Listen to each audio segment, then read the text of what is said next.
Magsi-CR lang ako sandali. Paalam ni Alex sa mga kasamahan niyang piloto bago siya maglakad papalayo. May meeting pa sila in a few minutes pero ramdam niya ang bigat sa sikmura dahil sa kape. Tahimik ang hallway papuntang restroom at sandali siya nakahinga ng maluwag nang makapaglabas siya ng presyon. Pagbalik niya sa lababo, naguhugas siya ng kamay nang marinig niya ang boses na puno ng galit na parang kumakalburo sa tiles. Alam mo bang mahal tong sapatos ko? Tapos tatalsikan mo lang ng tubig ng mop? Napakunot ang noon ni Alex. Paglingon niya, nakita niya ang isang matandang lalaki. Nakabarong, halatang may posisyon. Dinuduro ang kawawang janitress na nakayuko sa hiya. Nanginginig ang kamay nitong may hawak pang mop. Lumapit si Alex. Sir, what seems to be the problem here? Pagtingin sa kanya ng matanda, lalo itong nag-init. Empleyado ka ng airline na to. Turo nito sa kanyang uniforme. Pwes, pagsabihan mong mga nasa maintenance ninyo, mga walang modo, walang respeto. Bulyaw nito bago umalis. Nanlaki ang mata ni Alex sa tono ng paninisi. Napatingin siya sa janitress na ngayon ay mangiyak-ngiyak. Pilit kinakagat ang labi para hindi gumuhit ang hagulkol. Miss, are you okay? Tanong niya na mas malumanay ang boses. Dahan-dahang itinaas ni Lina ang ulo. At sa sandaling nagtama ang kanilang mga mata, parang may malamig na tubig na bumuhos kay Alex.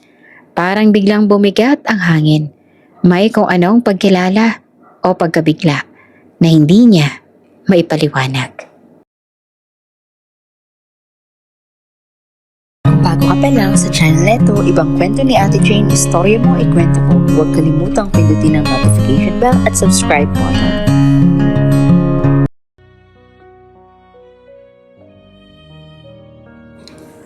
Maaga pa lang ay maingay na ang balita.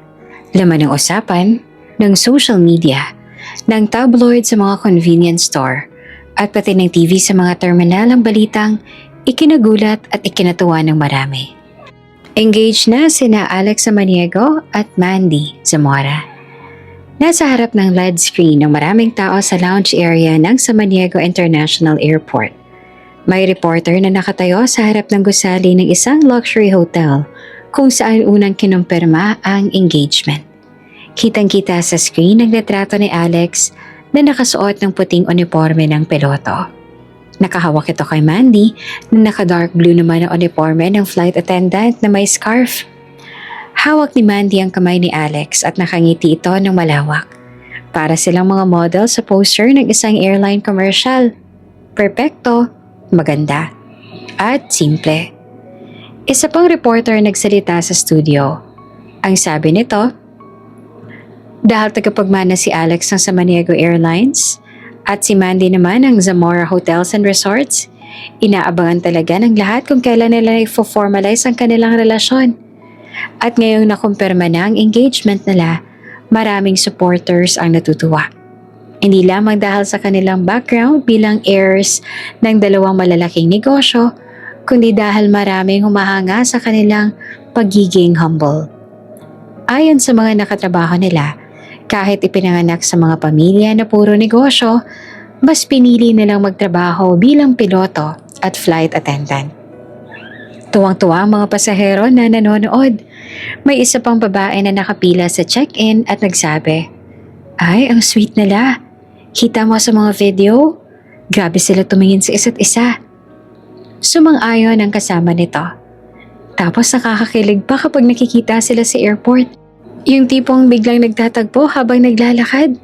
May mga video nga noon, trending nga sa social media. To be fair, hindi magtataka ang sino man kung bakit sila sinusubaybayan ng lahat. Si Alex ay matangkad, maputi at palaging mukhang kagalang-galang. Kahit naka-uniforme man o naka-casual attire. Laging litaw ang tahimik at composed na aura nito. Si Mandy naman ay parang artista. Maliwanag ang aura niya. Palangiti, maganda. Sosyal pero hindi nakakailang. Halos lahat ng staff na nakakatrabaho nila ay pabor sa kanila. Bukod sa magandang reputasyon, sweet pa ang dalawa sa isa't isa. Tuwing nasa presensya sila ng media, palagi nakahawak si Mandy sa braso ni Alex.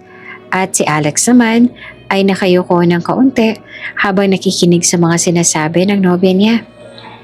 Mas maraming nagsasabi na sila ang ideal couple. Ganito siguro sa pelikula, pero ito raw ang tunay. Sa airport mismo ay may isang sikat na eksena. Kapag pupunta si Maddie sa boarding gate at galing naman si Alex sa arrival area, nagkakasalubong sila sa gitna ng hallway. May mga beses pa ngang nag-aabot sila ng maliit na gesture katulad ng tahimik na paghawak sa kamay o pagngiti ng malawak. Viral ang isang video noon na nagtagpo sila sa pagitan ng dalawang gate.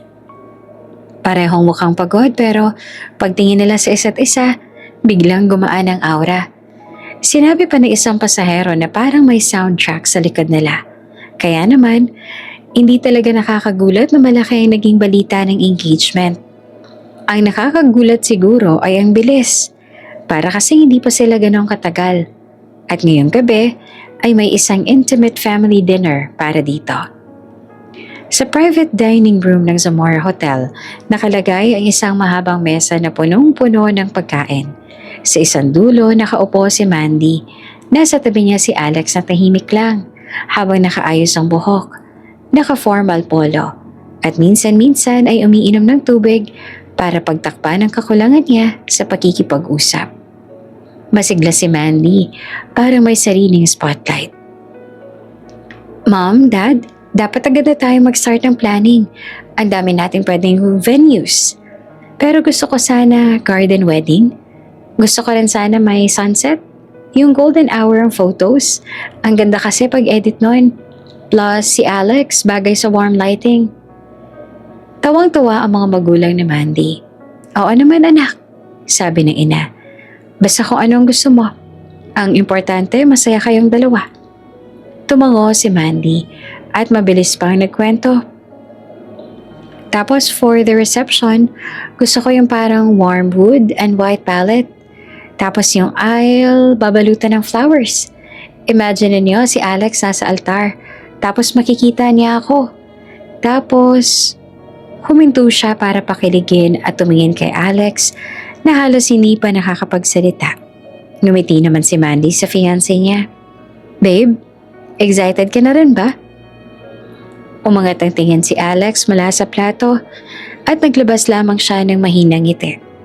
Oo naman. Sagot niya. Mahinhin at mahina ang boses. Masaya ako. Masaya, pero hindi excited? Tanong ni Mandy na may halong biro. Ano ba yan? Ako lang talaga may wedding spirit dito. Tumawa ang lahat pero hindi si Alex.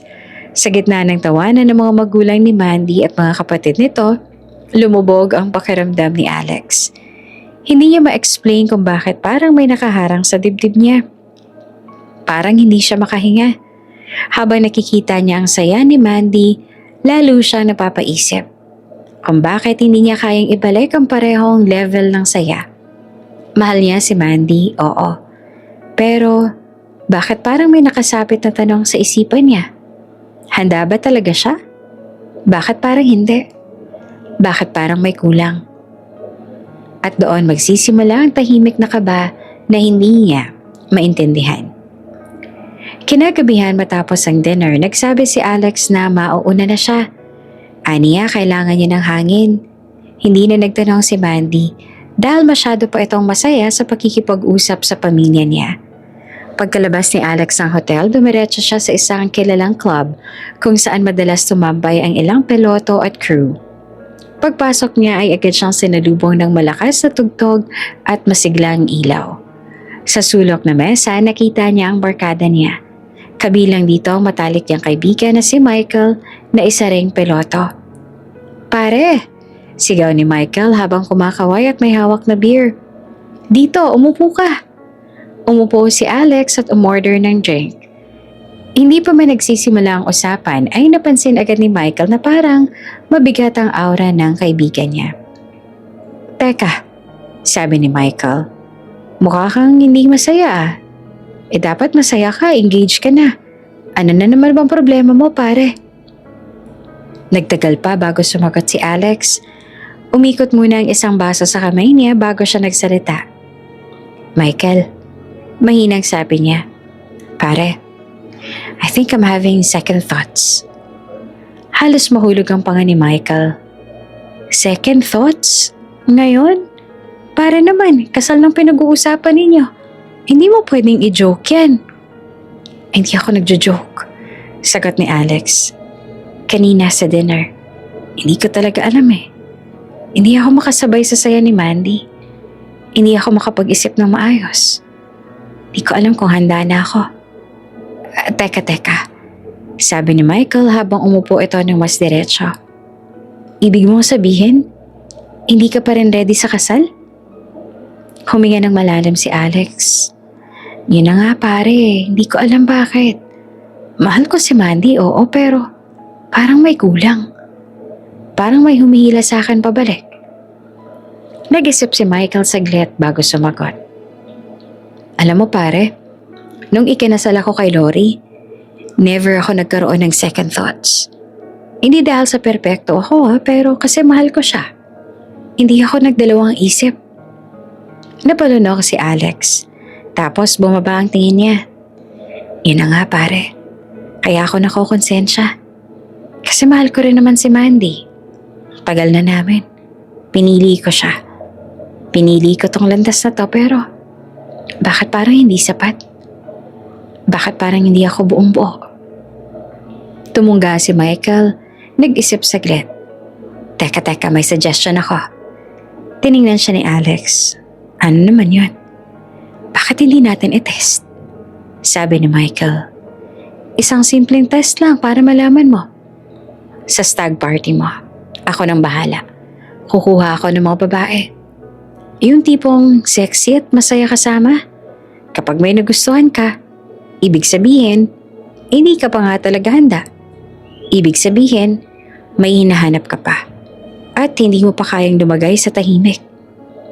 Napakunot ang noo ni Alex. Michael, hindi ba cheating yun? Pare naman, sagot ni Michael.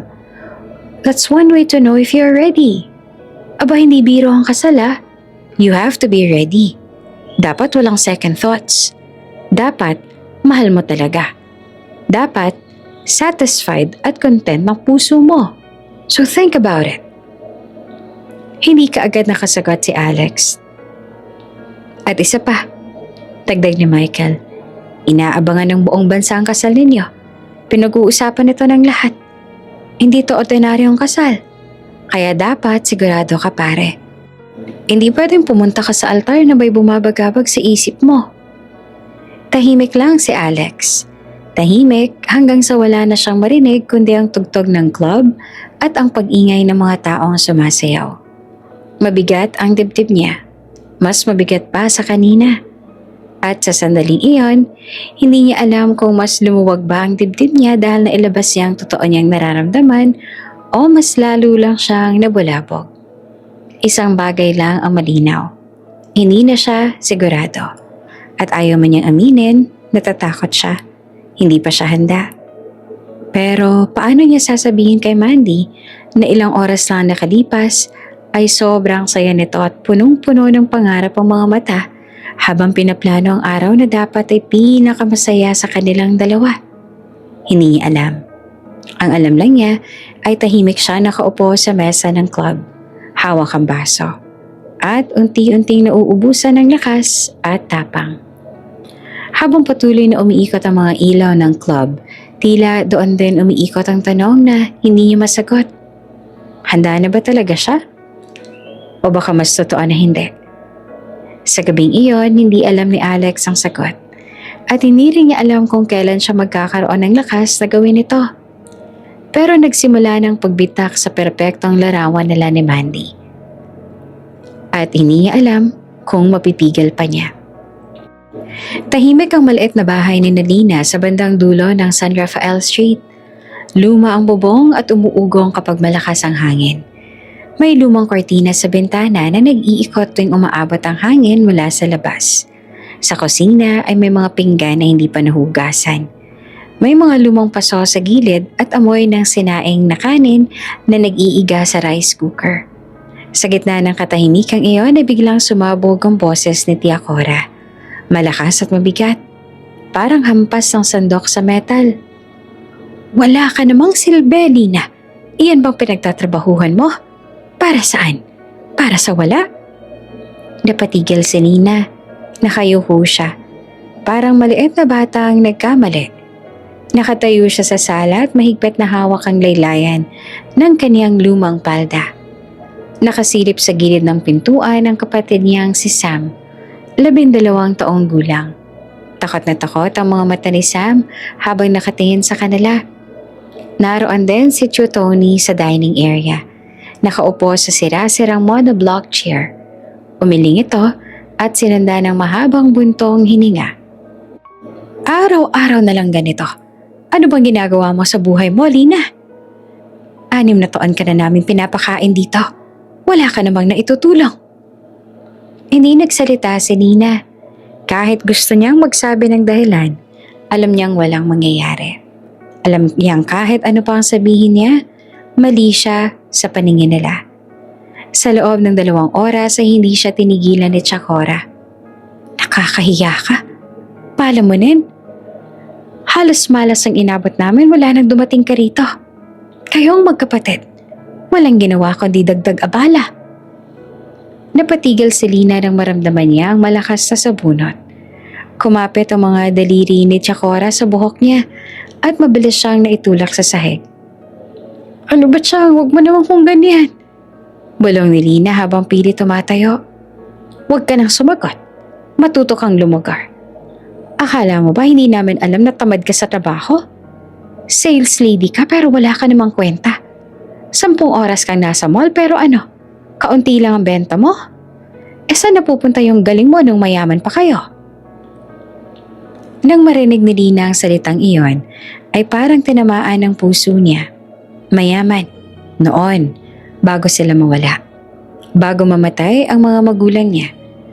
Namatay ang mga magulang ni Lina nang siya'y 16 na taong gulang. Isang gabing umuulan, pauwi sila mula sa isang family gathering sa Tagaytay. Dumulas ang gulong. Bumangga ang sasakyan. Isa-isang kumalat ang balita na wala ng mga magulang niya. Isang iglap lang at nagbago ang buhay niya. Lahat ng ipon ng mga magulang niya ay nalipat sa tito at tita dahil minor de edad pa siya at ang kapatid niya. Hindi niya alam kung paano ang nangyari, pero na mag2 taon, parang unti-unting lumipad ang pera na binigay sa tito at tita para alagaan sila. Ang kapalit, tirahan. Walang pagmamahal, walang respeto. Ngayon ay 20 anyos na siya, pero pakiramdam niya ay mas bata pa siya sa kapatid niya dahil lagi siyang pinagmumukhang walang kwenta sa bahay na dapat sana ay tahanan. Ngayon ay nasa sala na naman siya. Tinatanggap ang mga salitang parang kutsilyong paulit-ulit na tumatarak sa dibdib niya. Magtrabaho ka pa na magtrabaho. Kailangan mong bayaran ng laki ng utang na kailanman ay hindi mo mababayaran. Sabi ni Tio Tony habang nagsisindi ng sigarilyo. Hindi ka namin papakainin kung wala kang pakinabang dito. Hindi pa rin sumasagot si Lina. Kumakagat siya sa sarili niyang labi para hindi umiyak. Kanina pa namumuo ang luha niya pero ayaw niyang makita nila. Kapag umiiyak siya, mas lalo lang siyang nagagalit. Mas lalo lang lumalakas ang sigaw ni Tia Cora. Wala ka talagang kwenta. Bulong ni Tia Cora habang papalayo. Kaliwat kanan ng malas na inabot namin mula sa inyo. Simula nang pinatira kayo rito, wala kaming ginawang iba kundi pag-aralin ka, pakainin ka, at alagaan ka. Pero anong binalik mo? Lumapit si Lina at kinuha ang basurang naiwan sa sahig. Siya ang tagakuha. Siya ang tagalinis. Siya ang tagaluto sa kusina. Siya ang tagagawa ng lahat. Pero hindi siya kailanman naging sapat. Kinabukasan, Sabado ng hapon, pumasok sa bahay ang kumare ni Tia Cora, si Marisa. Isang babaeng nakapulang blouse, nakamakapal na makeup at may hawak na mamahaling bag. Pagkapasok niya ay tiningnan agad niya si Lina mula ulo hanggang paa. Ay Cora, anak ng Diyos. Ang ganda pala nitong pamangkin mo. Bakit hindi mo sinasabi sa akin? Natawa ng malakas si Marisa. Tumawa rin si Chacora pero halatang pilit. Aba, hindi naman ganyan ang tingin namin sa kanya rito. Hindi naman masyadong napapansin. Lumapit si Marisa kay Lina at sinipat ang balat niya. Ang mukha, ang buhok, malinis ang kutis, makinis, maganda ang mata, mahaba ang pilik mata. Nilingon niya si Cora. Virgin pa ba yan? Nagulat si Lina.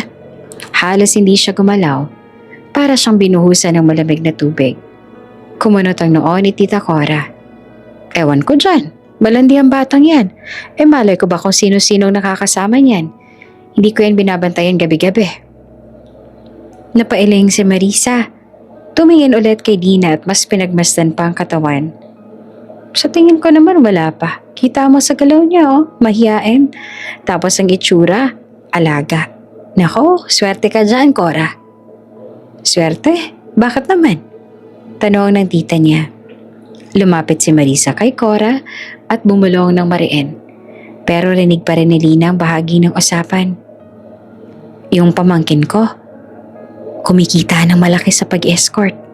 Alam mo na, may kliyente na may pera. Paldo pa ang kita. Kung ipag-escort mo to, sigurado ako tatanggapin yan agad.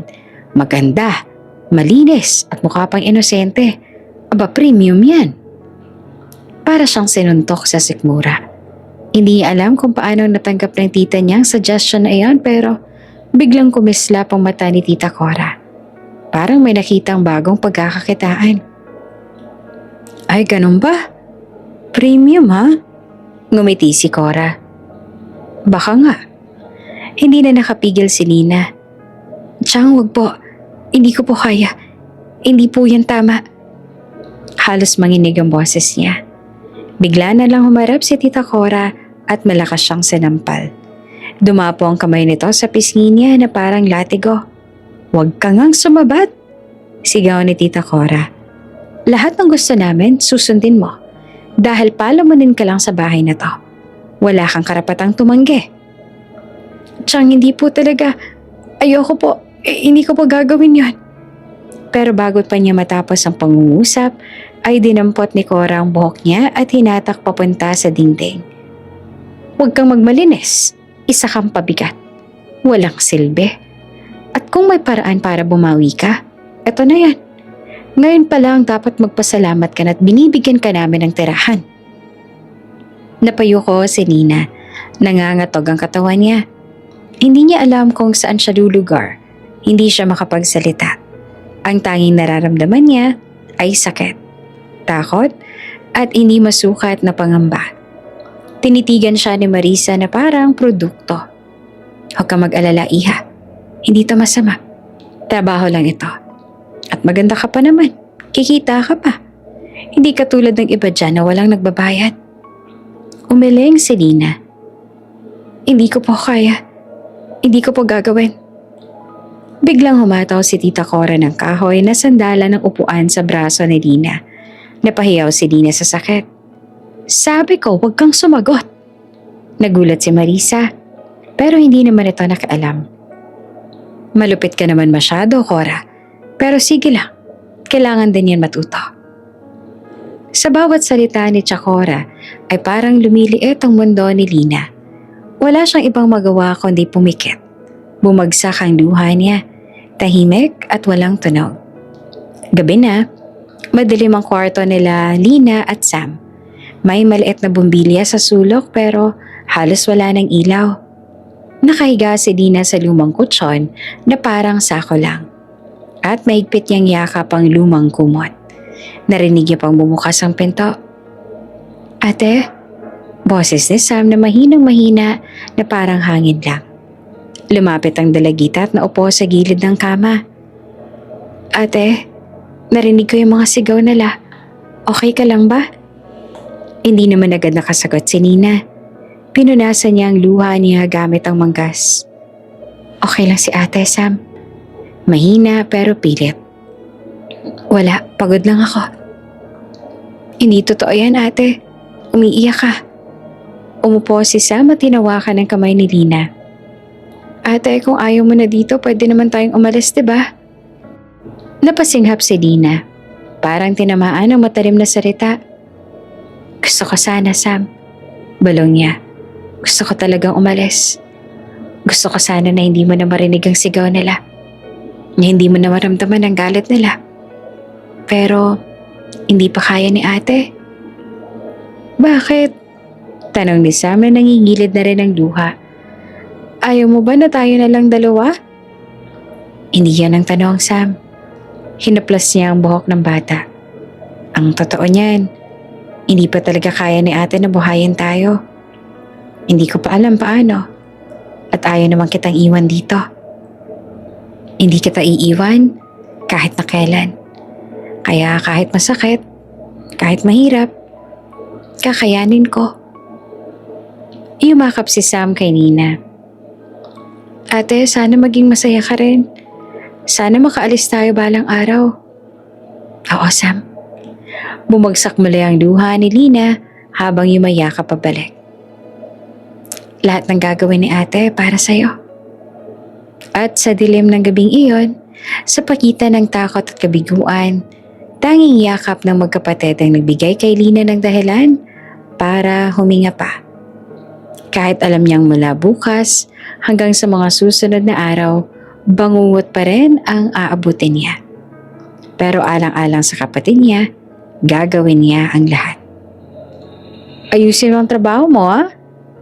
Malakas at malamig ang boses ni Chakora habang ibinababa nito ang tirante ng dress ni Lina. Parang kutsilyong dumiretso sa tiyan niya ang bawat salita. Wala siyang masabi. Wala siyang lakas tumanggi. Ang buong katawan niya ay nanginginig na parang sinasakal ng hangin. Tumangulang siya ng mahina. Opo, Chang. Hindi pwedeng opo lang. Kailangan magtrabaho ka ng maayos. Hindi ka babalikan ng mga kliyente kapag mukha kang tanga. Hinawakan ni Chakora ang baba niya at itinaas ang mukha niya. Tingnan mo ako. Naiintindihan mo ba?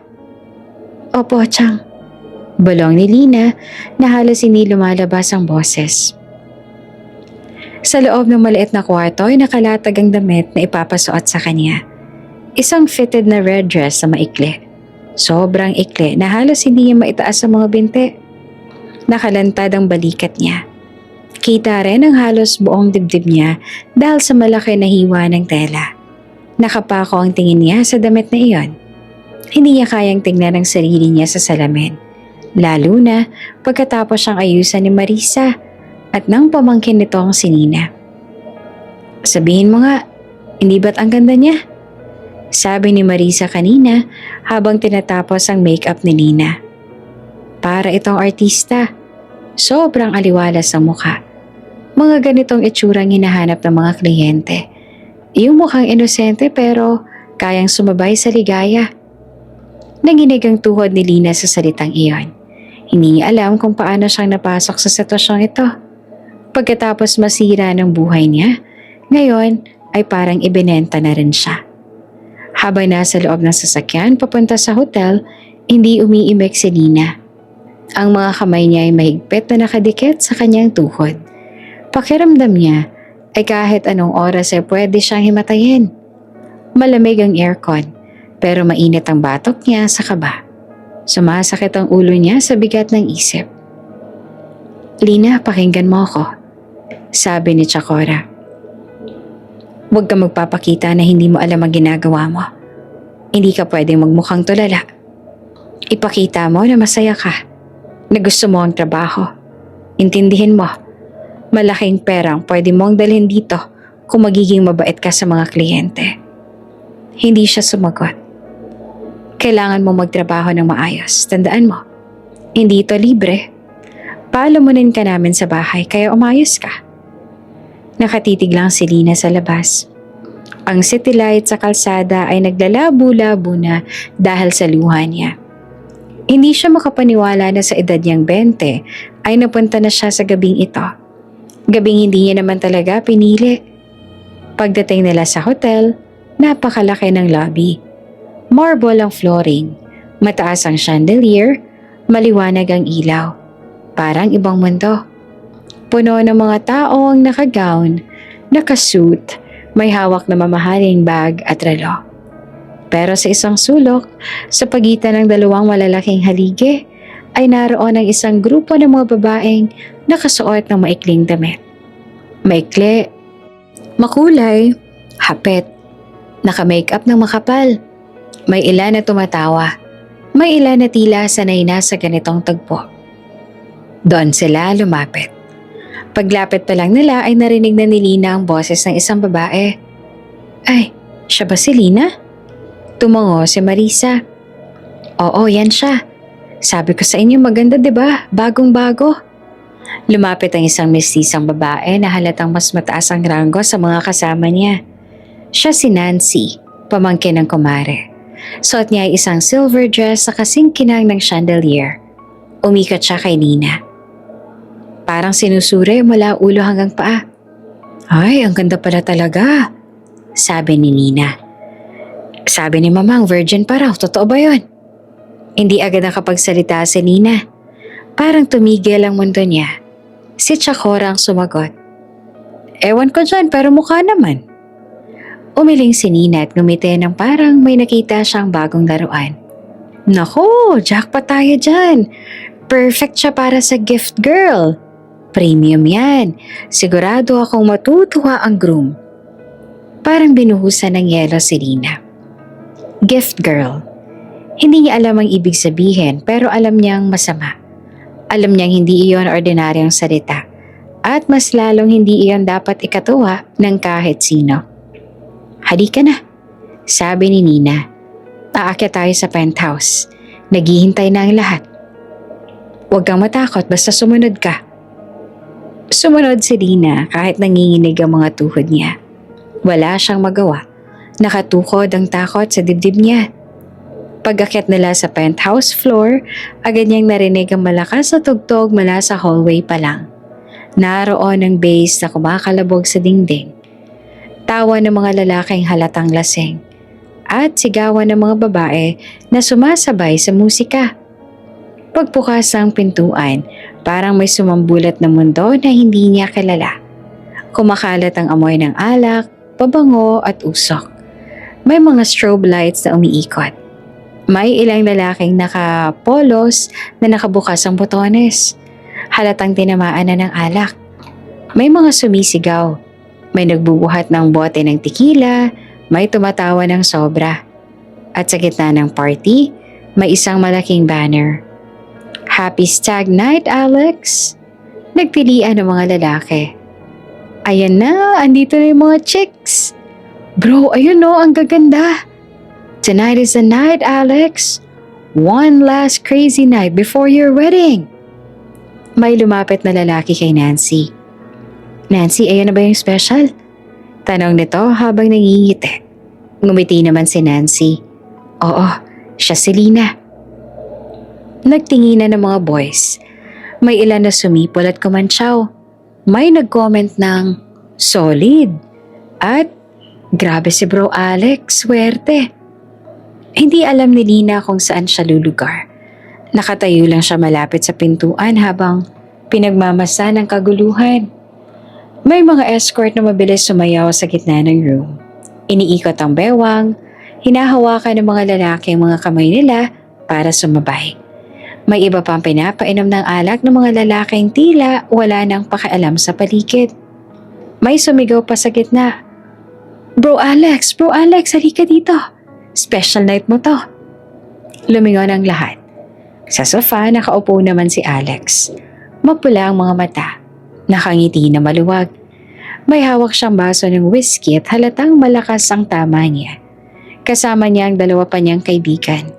Parehong tumatawa at nagsisigaw. Alex! Sigaw ng isa. Bro, your gift is here! Narinig pa ni Lina ang pangalang iyon. Alex. Hindi pa niya ito nakita ng malapitan. Hindi niya alam ang mundo nito. Hindi niya alam na isang tahimik na piloto ito na kinikilala ng buong bansa. Ang alam niya lang sa sandaling iyon, si Alex ay mayamang lalaki na kasama sa kaguluhan. Nalulunod sa ingay at alak. Bro, shot pa! Sabi ng kaibigan ni Alex habang binubuhos ang tequila sa bibig nito. Ubusin mo yan, Alex! Sigaw naman ng isa pang lalaki. Gags, pre, lakasan mo naman, kaya mo yan, bro! Tawa lang ng tawa si Alex. Parang wala ng direksyon ng isip. Sa gitna ng lahat ng ito, nakatayo si Nina. Hindi niya alam kung paano huminga. Ang ilaw ay mabilis na kumikislap. Ang tugtog ay malakas. Ang mga tao ay parang mga anino na naghahalo-halo. Parang hindi to totoo. Parang panaginip na masama. Lumapit si Nancy kay Lina. Lina, kailangan mo sumabay. Kailangan mo umikot dito. Hindi ka pwedeng nakatayo lang. Umayos ka nga. Mahina ang boses ni Nina nang sumagot. Ngayon po ba? Hindi ko po alam ang gagawin. Pinisil na Nancy ang braso niya ng madiin. Sumayaw ka. Humalo ka sa kanila. Kung ayaw mo, ikaw rin ang kawawa. Humakbang si Lina papasok sa gitna. Ang mga escort sa paligid ay sumasayaw. Umiikot. Kumikindat sa mga lalaki. May hawak na bote ang iba. Iniinom ng diretsyo. Ang mga lalaking naroon ay sumisigaw ng pangalan ni Alex habang nag-cheers. Marami ng babae ang nakakandong sa mga lalaki at humahalingling ang mga ito sa tuwing hinahalikan at pinauulanan ng pera ang mga kaibigan ni Alex. Alex! Alex! Alex! Parang ritual ang sigawan nila. Lumapit ang isa sa mga escort kay Nina at kinabig ang bewang niya. Halika na girl, ganyan lang, smile ka lang. Isa, 2 step. Total hindi naman sila nakatingin sa atin masyado eh. Nandito sila para kay Alex. Hindi pa rin siya makagalaw ng maayos. Nanginginig ang mga kamay niya, pero napilitang sumabay. Isang lalaki ang lumapit. Eto, inumin mo, para hindi ka tensyonado. Ayoko po, sagot ni Lina na mahina. Ah, ganon? Kailangan mong uminom, hindi ko pwedeng ganyan lang. That is too boring. Sagot ng lalaki at halos ipilit ang baso sa kamay niya. You're no fun. Ano ba itong babaeng to, Nancy? Bago siya makatanggi ulit ay may tumapik sa balikat niya. Girl, inumin mo na. Kailangan mo sumabay rito. Sabi pa ng isang escort. Isa sa mga mukhang sanay na. Wala nang nagawa si Lina. Ininom niya ang baso. Mapait, masakit, mainit. Isa po para lumakas ang loob mo, sabi ng lalaki. Mabilis na naghalo ang lahat sa isip ni Lina. May nagbigay ng isa pang shot. May nag-abot ng isa pang baso ng cocktail. Wala na siyang nakikitang mukha. Wala na siyang nakikitang pinto. Ang mga ilaw ay nagiging bilog na umiikot. Mabilis siyang nalasing. Napakabilis. Parang wala nang pagitan ng ulap sa utak niya at ang bigat sa katawan niya. Parang lumulutang siya habang patuloy ang sigawan ng mga lalaki. Ayan na, ayan na! Alex, Alex, pumunta ka na sa room. The main event. Hindi niya alam kung ano yon. Pero narinig niya ang tawanan. Narinig niya ang mga yabag. Narinig niya ang isang boses na nagsabi, si Lina na ang gift girl. Hindi niya alam kung paano siyang napunta sa hallway. Hindi niya alam kung sinong humawak ng braso niya at naghatid sa isang silid. Hindi niya alam kung paano siya nakapasok sa loob. Ang huling narinig niya mula sa labas ay kantsawan. Alex, bro, enjoy! One last night. Bro, wag kang mahiyang tumanggap ng gift. At sa loob ng silid, sa pagitan ng pag-ikot ng ilaw at ingay na unti-unting lumalabo, naroon ang isang lalaking lasing na hindi niya nakikita ng malinaw. Hindi pa niya alam. Hindi pa sila nagkakilala. Hindi pa niya alam ang pangalang iyon ng buong linaw. Pero narinig niya may tumawag mula sa labas bago sumara ang pinto. Alex, bilisan mo bro! At tuluyan na nagdilim ang lahat sa isip ni Lina. Mainit na liwanag mula sa mga kortinang kulay beige ang unang bumungad kay Alex nang dahan-dahan siyang magising.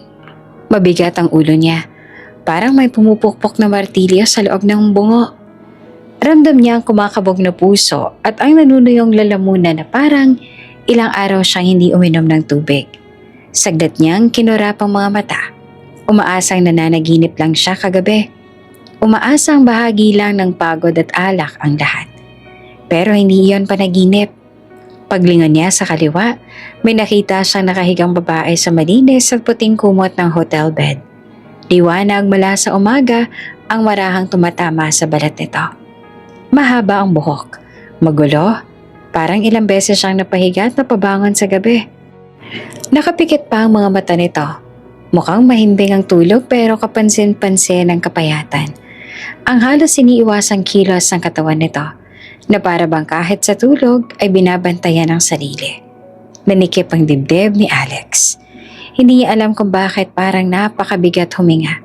Hinila niya ang kumot papunta sa kanya. Sabay tingin sa babae na hindi niya malang naalala ang pangalan. Ni hindi malang niya maalala ang mukha nito bago pumikit ang mga mata niya kagabi. At higit sa lahat, ramdam niya. Ramdam niyang inexperienced pa ang babae. Ramdam niyang may nangyaring hindi dapat. Hindi iyon isang romantikong gabi. Hindi iyon pagpilit. Hindi iyon kahit anong bagay na pwede niyang ipagmalaki. Umupo siya sa gilid ng kama. Napayuko at hinatak ang buhok niya habang pinipigil ang kung anumang sumisikip sa lalamunan niya. Bumulong siya sa sarili. Kumalma ka, Alex. Kalma.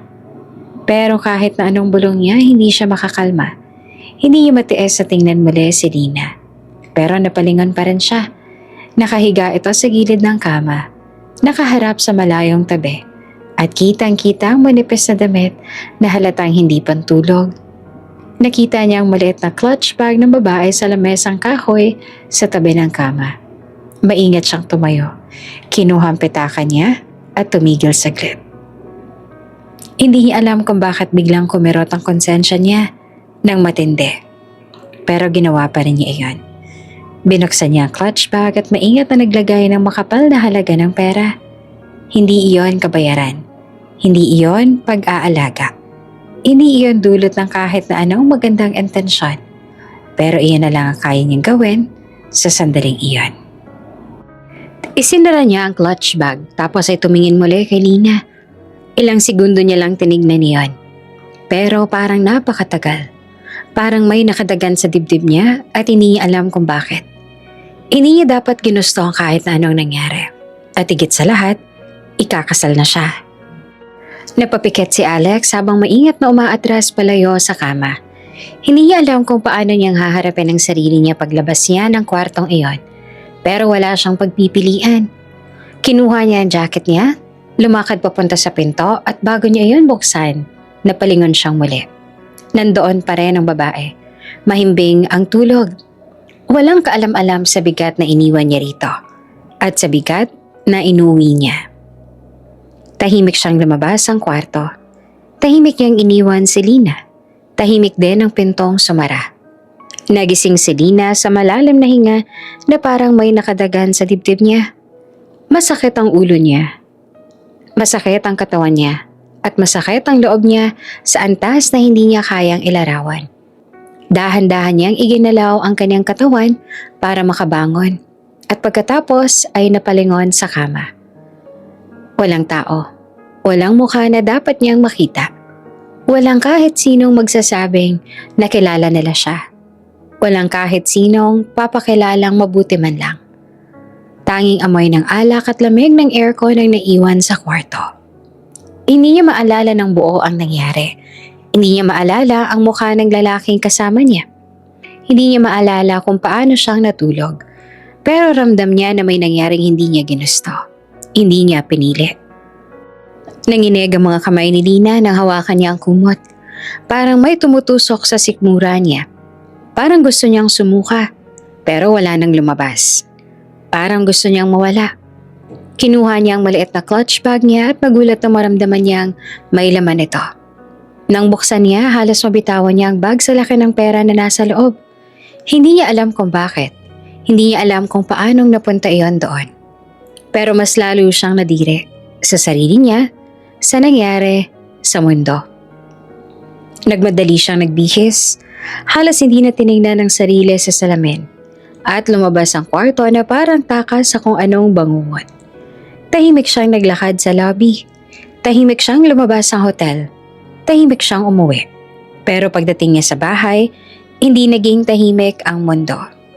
Pagkapasok niya sa pinto, sumalubong kaagad ang matatalim na mata ng tiyahin niya. "Oh, ano Lina? 'Di ba? Aarte-arte ka pa eh. Mukhang sarap na sarap ka naman. Malandi kang babae ka." Hindi agad siya nakasagot. Hindi niya kaya na magsinungaling pero hindi niya rin kayang sabihin ang totoo. Nilapitan siya ng tita niya. Mabilis, mabigat ang hakbang. "Ano tong pera sa bag mo?" Napasinghap si Nina. Hindi niya namalayang hinablot ng tiyahin niya ang clutch bag at ibinuhos ang laman nito sa mesa. Nahulog sa kahoy ang ilang perasong libo at agad na nagdilim ang mukha ng tita niya. "Ah, ganun ha? Nagtatago ka ng pera?" Kinakabahan nagwika si Lina. Hindi ko po alam na may pera dyan." Napangisi si Chakora. "Ay anong tingin mo sa akin? Tanga! Pagtatago ka pa ng pera. Binayaran ka ng lalaki tapos itatago mo lang? Napakakapal talaga ng mukha mo." Sabay hataw sa braso niya. Napayuko si Lina. Nanginginig, hindi makapagsalita. Isa pa, hataw ulit. Isa pa, tagos hanggang balat at buto. Napapikit si Lina. Halos mapaluhod habang lumuha. Hindi niya na maalala kung ilang sampal nang tumama sa pisngi niya. Hindi niya na maalala kung gaanong kasakit. Pero narinig niya ang sigaw ni Sam mula sa taas. "Tama na po, Chang, tama na po." Nilapitan ni Sam ang ate niya. Niyakap ang braso nitong nanginginig. Gulat na gulat at takot ang nasa mga mata niya. "Napakakapal ng mukha mo. Hindi na kita kayang sikmurain, Lina. Lahat ng pagkain at pag-aaruga sa'yo simula pa noon. Ganito ang ibabayad mo?" Tahimik si Nina. Walang salita ang lumabas. Wala siyang boses. Wala siyang lakas. Wala siyang kakayahang magpaliwanag nang hindi niya rin alam. Lumipas ang mga araw, lumipas ang mga linggo, at dumating ang araw na hindi niya inaasahan. Dapat may dalaw na siya ngayon, pero wala. Hindi siya nakatulog mula kagabi. Hindi siya makakain. Hindi siya makahinga ng maayos. Paulit-ulit niyang iniisip na baka stress lang. Pero hindi. Hindi iyon stress. Sa huli, bumili siya ng pregnancy test sa pinakamalayo niyang tindahan. Siya lang mag-isa. Walang nakakaalam. Walang nakakakita. Pag-uwi niya, nagtungo siya sa banyo at halos hindi makahinga sa kaba. Umupo siya sa inodoro, naghintay at pinilit huwag tignan ang resultang lumilitaw sa maliit na plastic. Pero nang tingnan niya, parang may lumubog na mundo. 2 guhit. 2 guhit na nagpatigil sa puso niya. Parang nagyelo ang dugo niya. Parang nagdilim ang paligid. Buntis siya. At hindi niya alam kung paano niya iyon kakayanin. Umiyak siya. Hindi basta luha kundi iyak na galing sa kaibuturan ng kanyang puso. Iyak na parang pinupunit siya mula sa loob. Iyak na hindi niya alam kung paanong patatahimikin. Pero sa bawat paghinga niya, isang bagay ang malinaw. Hindi niya hahayaang lumaki ang anak niya sa bahay na iyon. Hindi niya hahayaang maranasan ng bata ang naranasan niya. Kaya kahit mali, kahit kasalanan, kahit hindi niya alam ang kahihinatnan, tumayo siya. At dumating ang madaling araw na iyon. Nagising si Sam sa marangyang pagyugyok sa balikat niya. Malamlam pang ilaw mula sa abot tanaw na umaga. Nakita niya ang ate niyang may hawak na bag at mukhang matagal nang umiiyak. "Ate, saan tayo pupunta?" Hinuwakan ni Lina ang pisngi ng kapatid niya. Malambot ang haplos pero puno ng pakiusap. "Sam, sumama ka kay ate. Basta sumama ka lang sa akin. Hindi kita pababayaan." May takot ang mga mata ni Sam pero tumango siya. Lumabas sila ng tahimik. Kinuha ni Lina ang ilang libong nakatago sa aparador. Hindi iyon pera ng tito at tita niya. Pera niya iyon. Pera na dapat sa kanya pa mula noon. Pera na nakuha niya hindi dahil gusto niya, kundi dahil pinilit siya. Hindi niya inisip kung anong mangyayari kapag nakita. Basta umalis siya. Basta, kailangan niyang iligtas ang sarili niya at ang kapatid niya. Pagsikat ng araw, nasa bus na sila papuntang Pangasinan. Mahaba ang biyahe. Mainit ang hangin kahit na may aircon. Mabigat ang bawat minuto sa dibdib niya. Nakatulala si Lina habang hawak ang tiyan niya. Hindi niya pa maramdaman ang bata, pero ramdam niya na may buhay na sa loob niya at hindi niya alam kung paanong sasabihin hindi siya natatakot. Ate, buntis ka ba? Bumaling si Lina kay Sam. Nakita niya ang inosenteng mata ng kapatid. Wala nang halong galit, wala ring pagusga. Meron itong pag-aalala. At doon tuluyan na siyang naiyak. Oo, Sam. Pero kaya ni ate to at gagawin ko ang lahat para sa'yo, para sa atin, para sa bata. Yumakap si Sam sa kanya ng mahigpit at sa wakas, may init na yakap siyang naramdaman na hindi nagdulot ng sakit. At doon sa lumang bus na unti-unting humahalo sa amoy ng hangin ng probinsya, unang beses naramdaman ni Lina na kahit papaano ay may pag-asa pa. 6 na taon ang mabilis na lumipas pero para kay Alex, parang hindi pa rin natatapos ang panahong iyon. Sa bawat araw na dumaraan, may bigat siyang kinukubli. Bigat na hindi niya kayang ipaubaya sa kahit na kanino.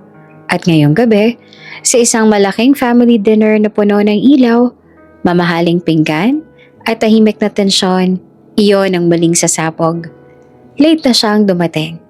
Pagbukas niya ng pintuan ng private dining room, agad siyang sinalubong ng mga tingin na parang sibat. Ang unang nagsalita ay ang papa niya. Late ka na naman, Alex. Hindi mo ba kayang igalang ang oras ng pamilya mo kahit isang gabi lang? Diretsong tumingin si Alex sa ama niya. Kita sa mukha niya ang pagod at pagkairita na hindi niya na kayang itago. My flight got pushed back. What was I supposed to do? Hindi naman nagustuhan ng papa niya ang tono. Sumingap ito at umiling na para bang anak siyang walang pakinabang.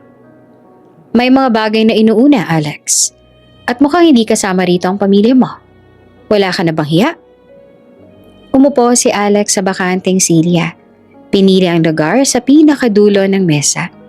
Tahimik ang lahat habang nagsisimula ang dinner. Ang tunog lamang ng kubyertos at plato ang pumupuno sa paligid. Pero tulad ng inaasahan niya, hindi magtatagal ang katahimikan. Narinig niya ang unang patotsada mula sa auntie niya. I heard Mandy already gave birth.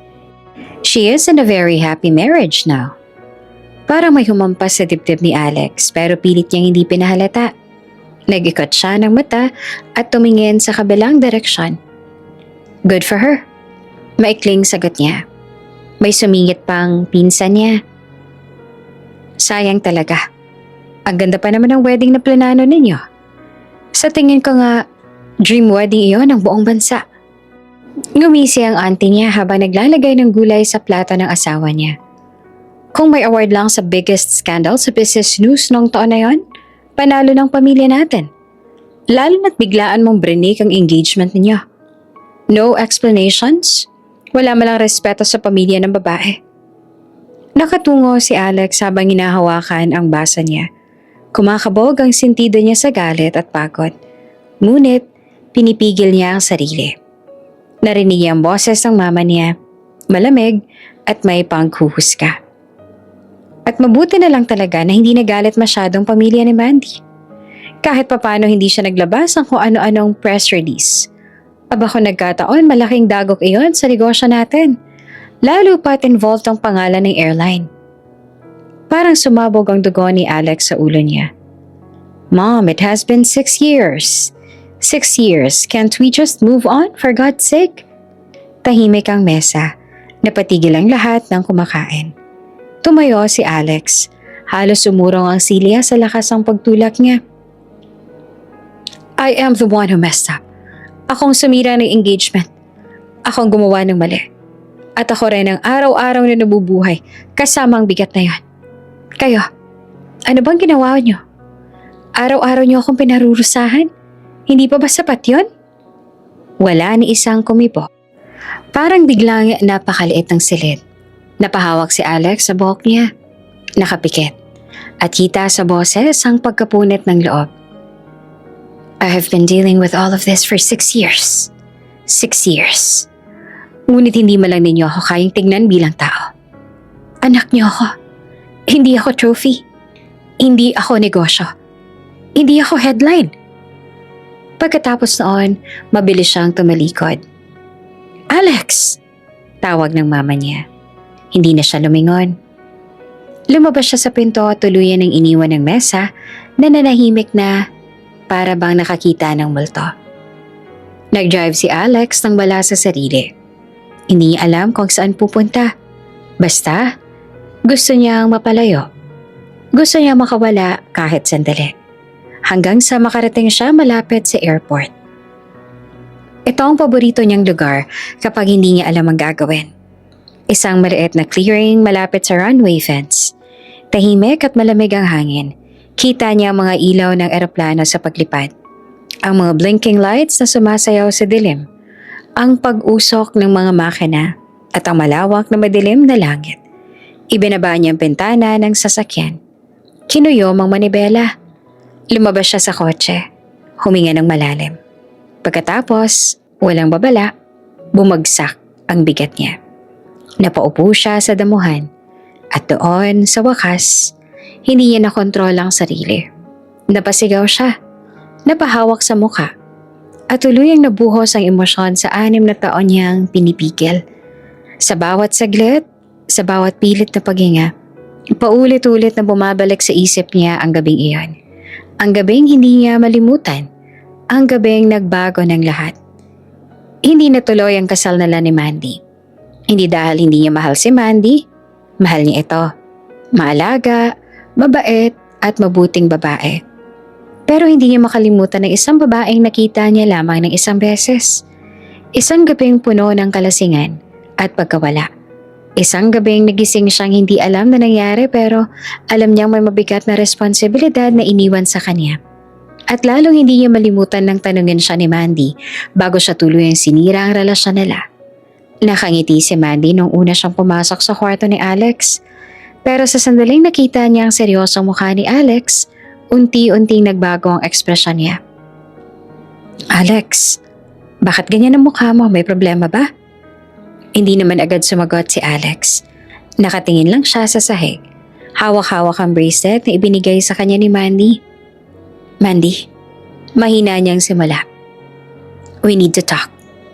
Napaatras si Mandy. Halatang kinakabahan.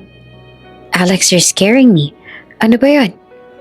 Huminga ng malalim si Alex pero nanginginig ang kamay niya. I cannot marry you. Para siyang sinampal ng isang mapait na katotohanan. Pero hindi agad umiyak si Mandy. Hindi. Nakatingin lang siya kay Alex. Hindi makapaniwala. What do you mean, Alex? Ano ba to? Joke ba to? Is this a prank? Hindi. Then explain. Tell me why all of a sudden you come here to tell me that you cannot marry me. Hindi makatingin si Alex sa kanya. Mandy, I'm not ready. Took you this long to figure that out? Nanginginig ang boses ni Mandy. Mandy. Naglakad si Mandy papalapit. Hinawakan ang braso niya. Is there another girl? Nanlamig ang dugo ni Alex. Hindi siya nakapagsalita. At doon tuluyan ng umiyak si Mandy. Bumagsak ang luha sa pisngi niya. Basa. Sunod-sunod halos marinig ang pagkalas ng puso niya. Is there a girl, Alex? Sabihin mo. Please, sabihin mo na. Pero hindi siya sumagot. Hindi niya rin kaya magsinungaling. At sa kawalan ng sagot niya, mas lalo pang bumagsak ang loob ni Mandy. Then it is true. Bulong nito. I am losing you. Bumalik ang isip ni Alex sa kasalukuyan. Nakatulala siya sa runway habang pinupunasan ng sariling luha. Pinilit niyang huminga.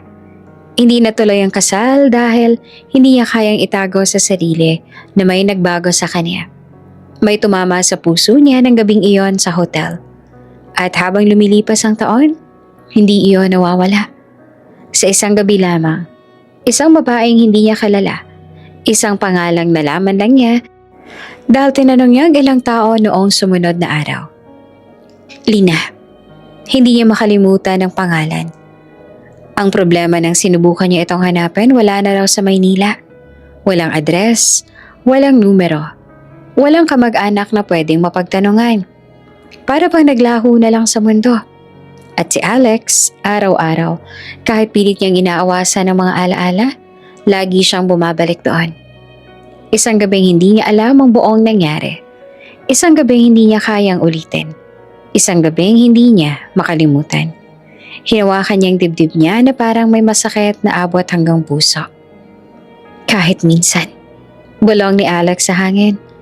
Sana, kahit minsan lang, makasalubong kita ulit.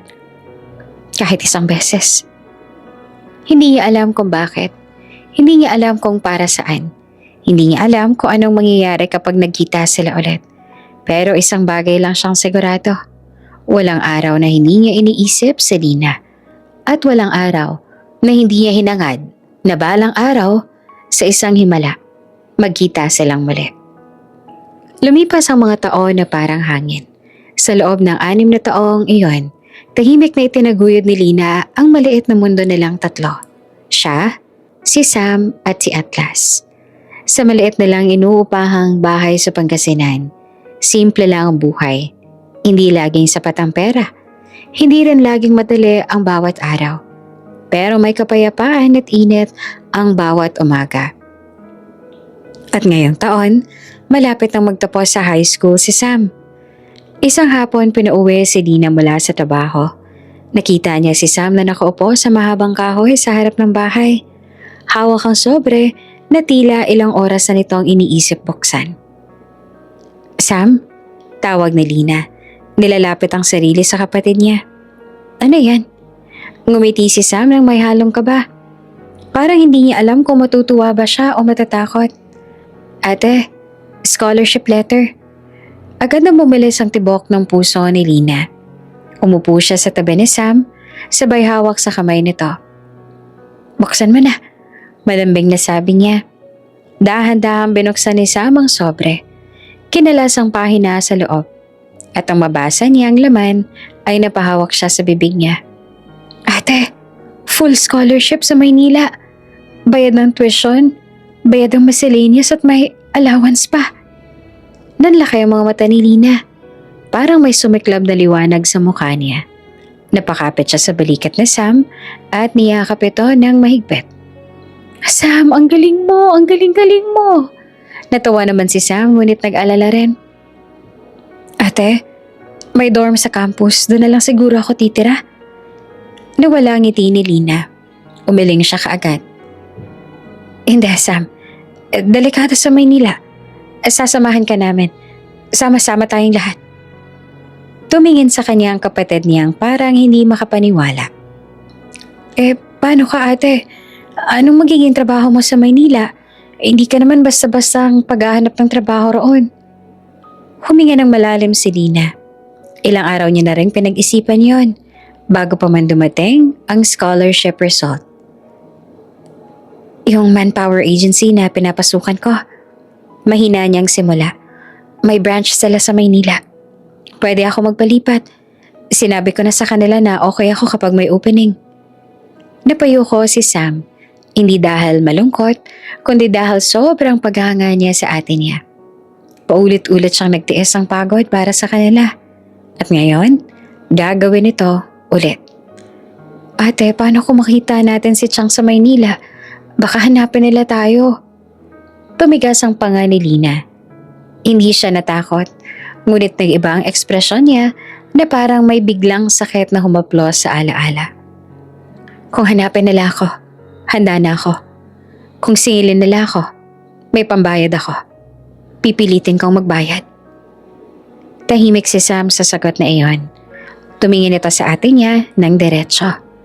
Bago muling nagtanong, Ate, paano kung makita natin ang tatay ni Atlas? Biglang nanlamig ang hangin sa pagitan nila. Para bang kahit ang araw ay nagdahan-dahan sa paggalaw. Napahinto si Lina. Hindi agad nakasagot. Tumingin siya sa malayo. sa maliit na gawang bahay ni Atlas sa ilalim ng puno. Nandoon ang bata, 6 na taong gulang. Naglalaro ng maliit na laruan na gawa sa kahoy. Masayahin, inosente, walang kaalam-alam sa mabigat na mundo ng mga matatanda. Sam, mahinahong sagot ni Nina. Malaki ang Maynila. Hindi tayo basta-basta makakasalubong ng kahit sino. At mag-iingat na lang ako. Tumingin si Sam kay Nina. Seryosong seryoso. Parang mas matanda kaysa sa tunay na edad niya. Ate, kasama mo ako. Huwag mong iisipin na mag-isa ka. Kahit na anong mangyari, hindi kita iiwan. Bahagyang napangiti si Nina, sabay haplos sa ulo ng kapatid niya.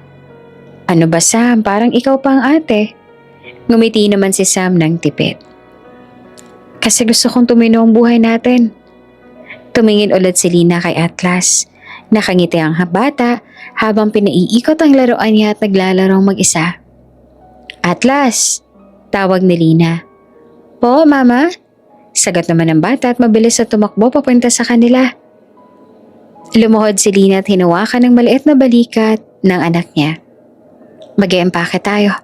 Sa Maynila na tayo titira. Nanlaki ang mata ni Atlas. Talaga po? Sa city po? Yung maraming building at maraming ilaw? Tumawa si Lina ng mahina. Oo, doon na tayo magsisimula. Niyakap siya ni Atlas ng mahigpit. Sabay sigaw ng masayang tawa. Napangiti naman si Lina at napangiti rin si Sam. At kahit may kaba sa puso nila, naramdaman nilang ito ang tamang desisyon. Sa mga sumunod na araw, abala silang tatlo sa paghahanda. Pinili ni Lina na ibenta ang ilang gamit para may dagdag silang ipon pagdating sa Maynila. Nagbenta sila ng lumang sofa, ilang plastic cabinet at halos lahat ng hindi na kailangan. Hindi man ganon kalaki ang halaga, sapat na iyon para magsimula. Si Sam naman ay nag-assist sa mga papeles niya para sa school. Tumawag siya sa office, nag-fill out ng maraming forms, nagpa-schedule ng orientation, habang si Atlas naman ay nag-e-empake ng mga laruan na gusto niyang dalhin. Ate, tingnan mo! Sabi ni Sam isang gabi. Hawak ang maliit na notebook. May budget plan tayo hanggang 3 buwan. Nako, napakagaling mo talaga, Sam. Sagot ni Lina habang tinutupi ang damit ni Atlas. Ikaw ang nagturo sa akin, diba? Ngumiti naman ang kapatid. At sa huling gabi nila sa bahay, naupo silang tatlo sa sahig habang kumakain ng simpleng hapunan. Tahimik, hindi malungkot, kundi dahil puno ng pinaghalong pag-asa at kaba. Pinagmasdan ni Lina ang 2 taong pinakamamahal niya sa mundo. Ang 2 dahilan kung bakit nagpatuloy siya kahit ilang beses nang muntik siyang bumagsak. Ito ang bagong simula nila. Ito ang bago nilang buhay. Dumating ang araw ng kanilang pag-alis. Maagang-maaga pa lang ay nasa bus na sila. Si Sam ay nakadikit ang bag sa dibdib niya. Hawak ang acceptance letter. Si Atlas naman nakadungaw sa bintana, tuwang-tuwa sa daan.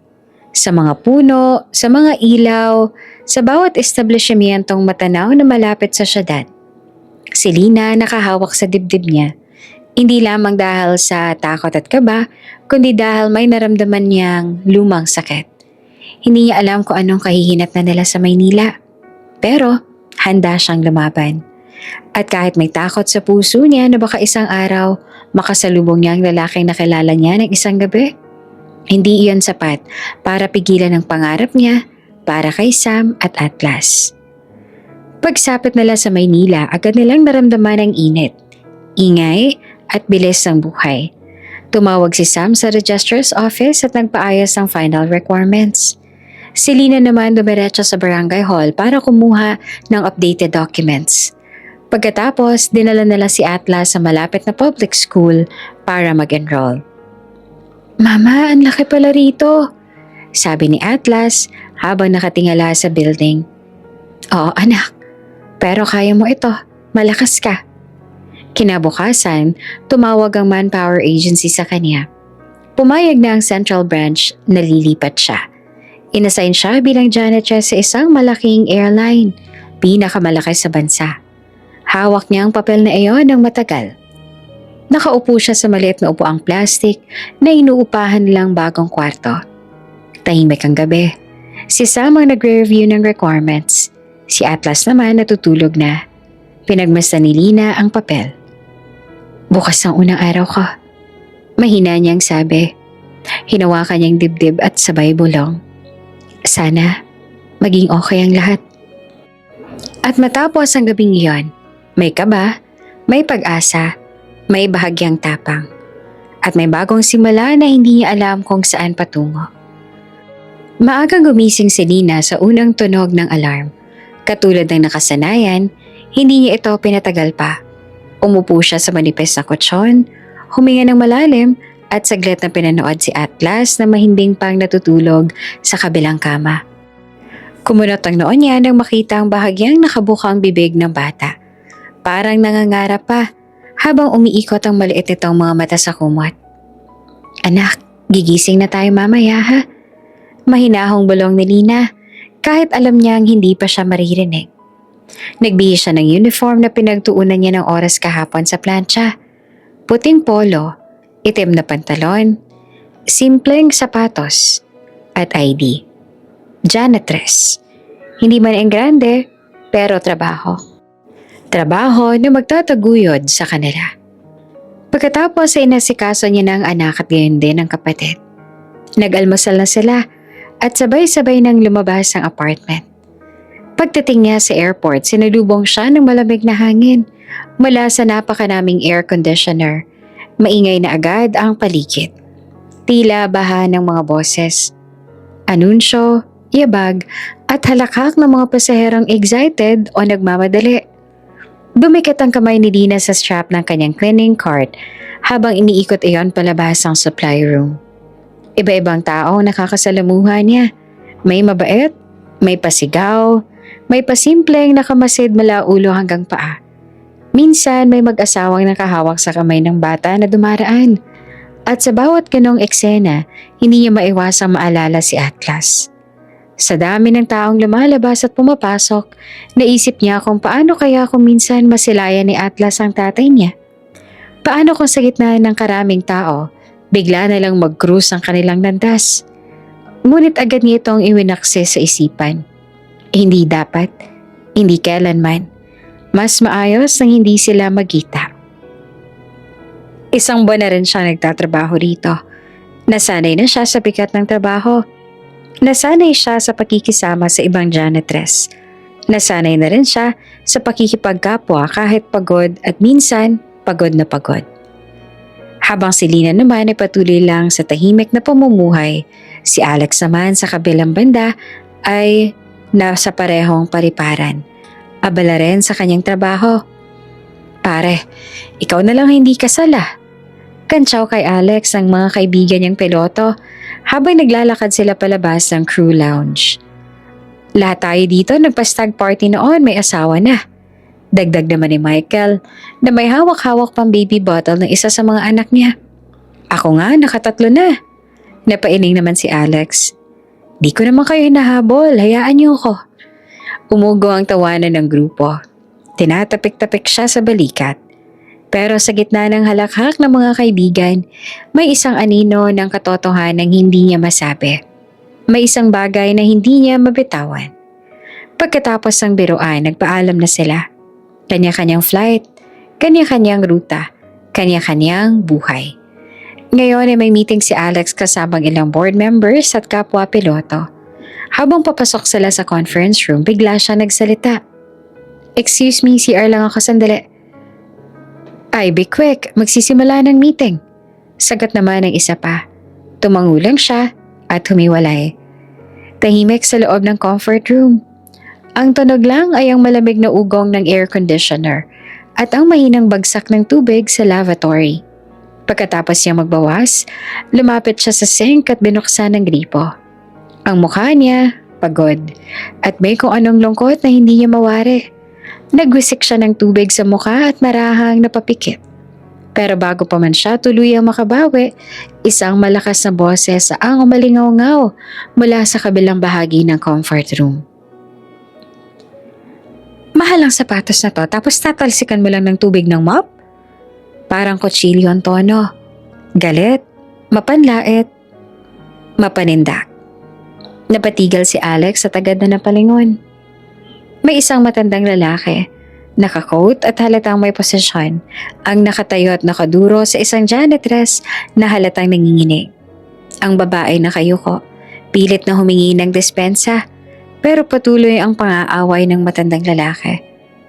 Ano ba yan? Mga inutil talaga. Maintenance raw kayo pero hindi nyo alam ang iniingat-ingatan ko. Lumapit agad si Alex, hindi na nagdalawang isip. Sir, excuse me. Mahinahong sabi niya. Mukhang hindi naman niya sinadya. Hindi kailangan ng ganitong lakas ng boses. Pagtingin sa kanya ng matanda, lalo itong nagalit. At ikaw, empleyado ka ng airline na dito, diba? Pagsabihan niyo nga yung maintenance yun na ayusin ang trabaho nila. Nakakahiya. Nanatiling tahimik si Lina. Nanginginig ang daliri niya habang hawak ang mop. Hindi niya alam kung saan siya titingin. Gusto niyang kumawala. Gusto niyang lumayo. Pero kailangan niyang manatili dahil trabaho niya ito. Are you okay? Tanong ni Alex sa kanya. Mas malumanay ang boses. Dahan-dahan niyang tinaas ang ulo niya. Sa isang iglap, parang huminto ang mundo. Nanlamig ang buong katawan ni Alex. Parang may malamig na tubig na dumalay sa batok niya. Ang mukha, ang mga mata, ang inig ng labi. You are... Halos bulong niyang utal. Napakurap si Dina. Nagiba ang tunog ng paghinga niya. Hindi man niya alam ang buong nangyari nung gabing yon, ngunit kilalang kilala niya ang mukha na ito. Bitbit nito ang gabing matagal niya nang pinagpasyahang ibaon sa sobrang pait at sakit. Bago pa siya makapagsalita, agad siyang yumuko. Nagtatrabaho lang po ako, sir. Pasensya na po. Excuse me. Mabilis siyang inikot ang cleaning cart at halos tumakbo palabas ang comfort room.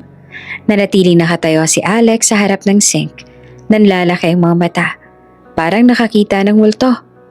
Parang biglang bumigat ang dibdib niya. Hindi siya nakagalaw. Hindi siya nakapagsalita. Hindi siya makapaniwala. Alex? Pare? Sigaw ng kapwang piloto mula sa pintuan. Tara na, meeting na. What are you doing? Hindi pa rin kumilos si Alex.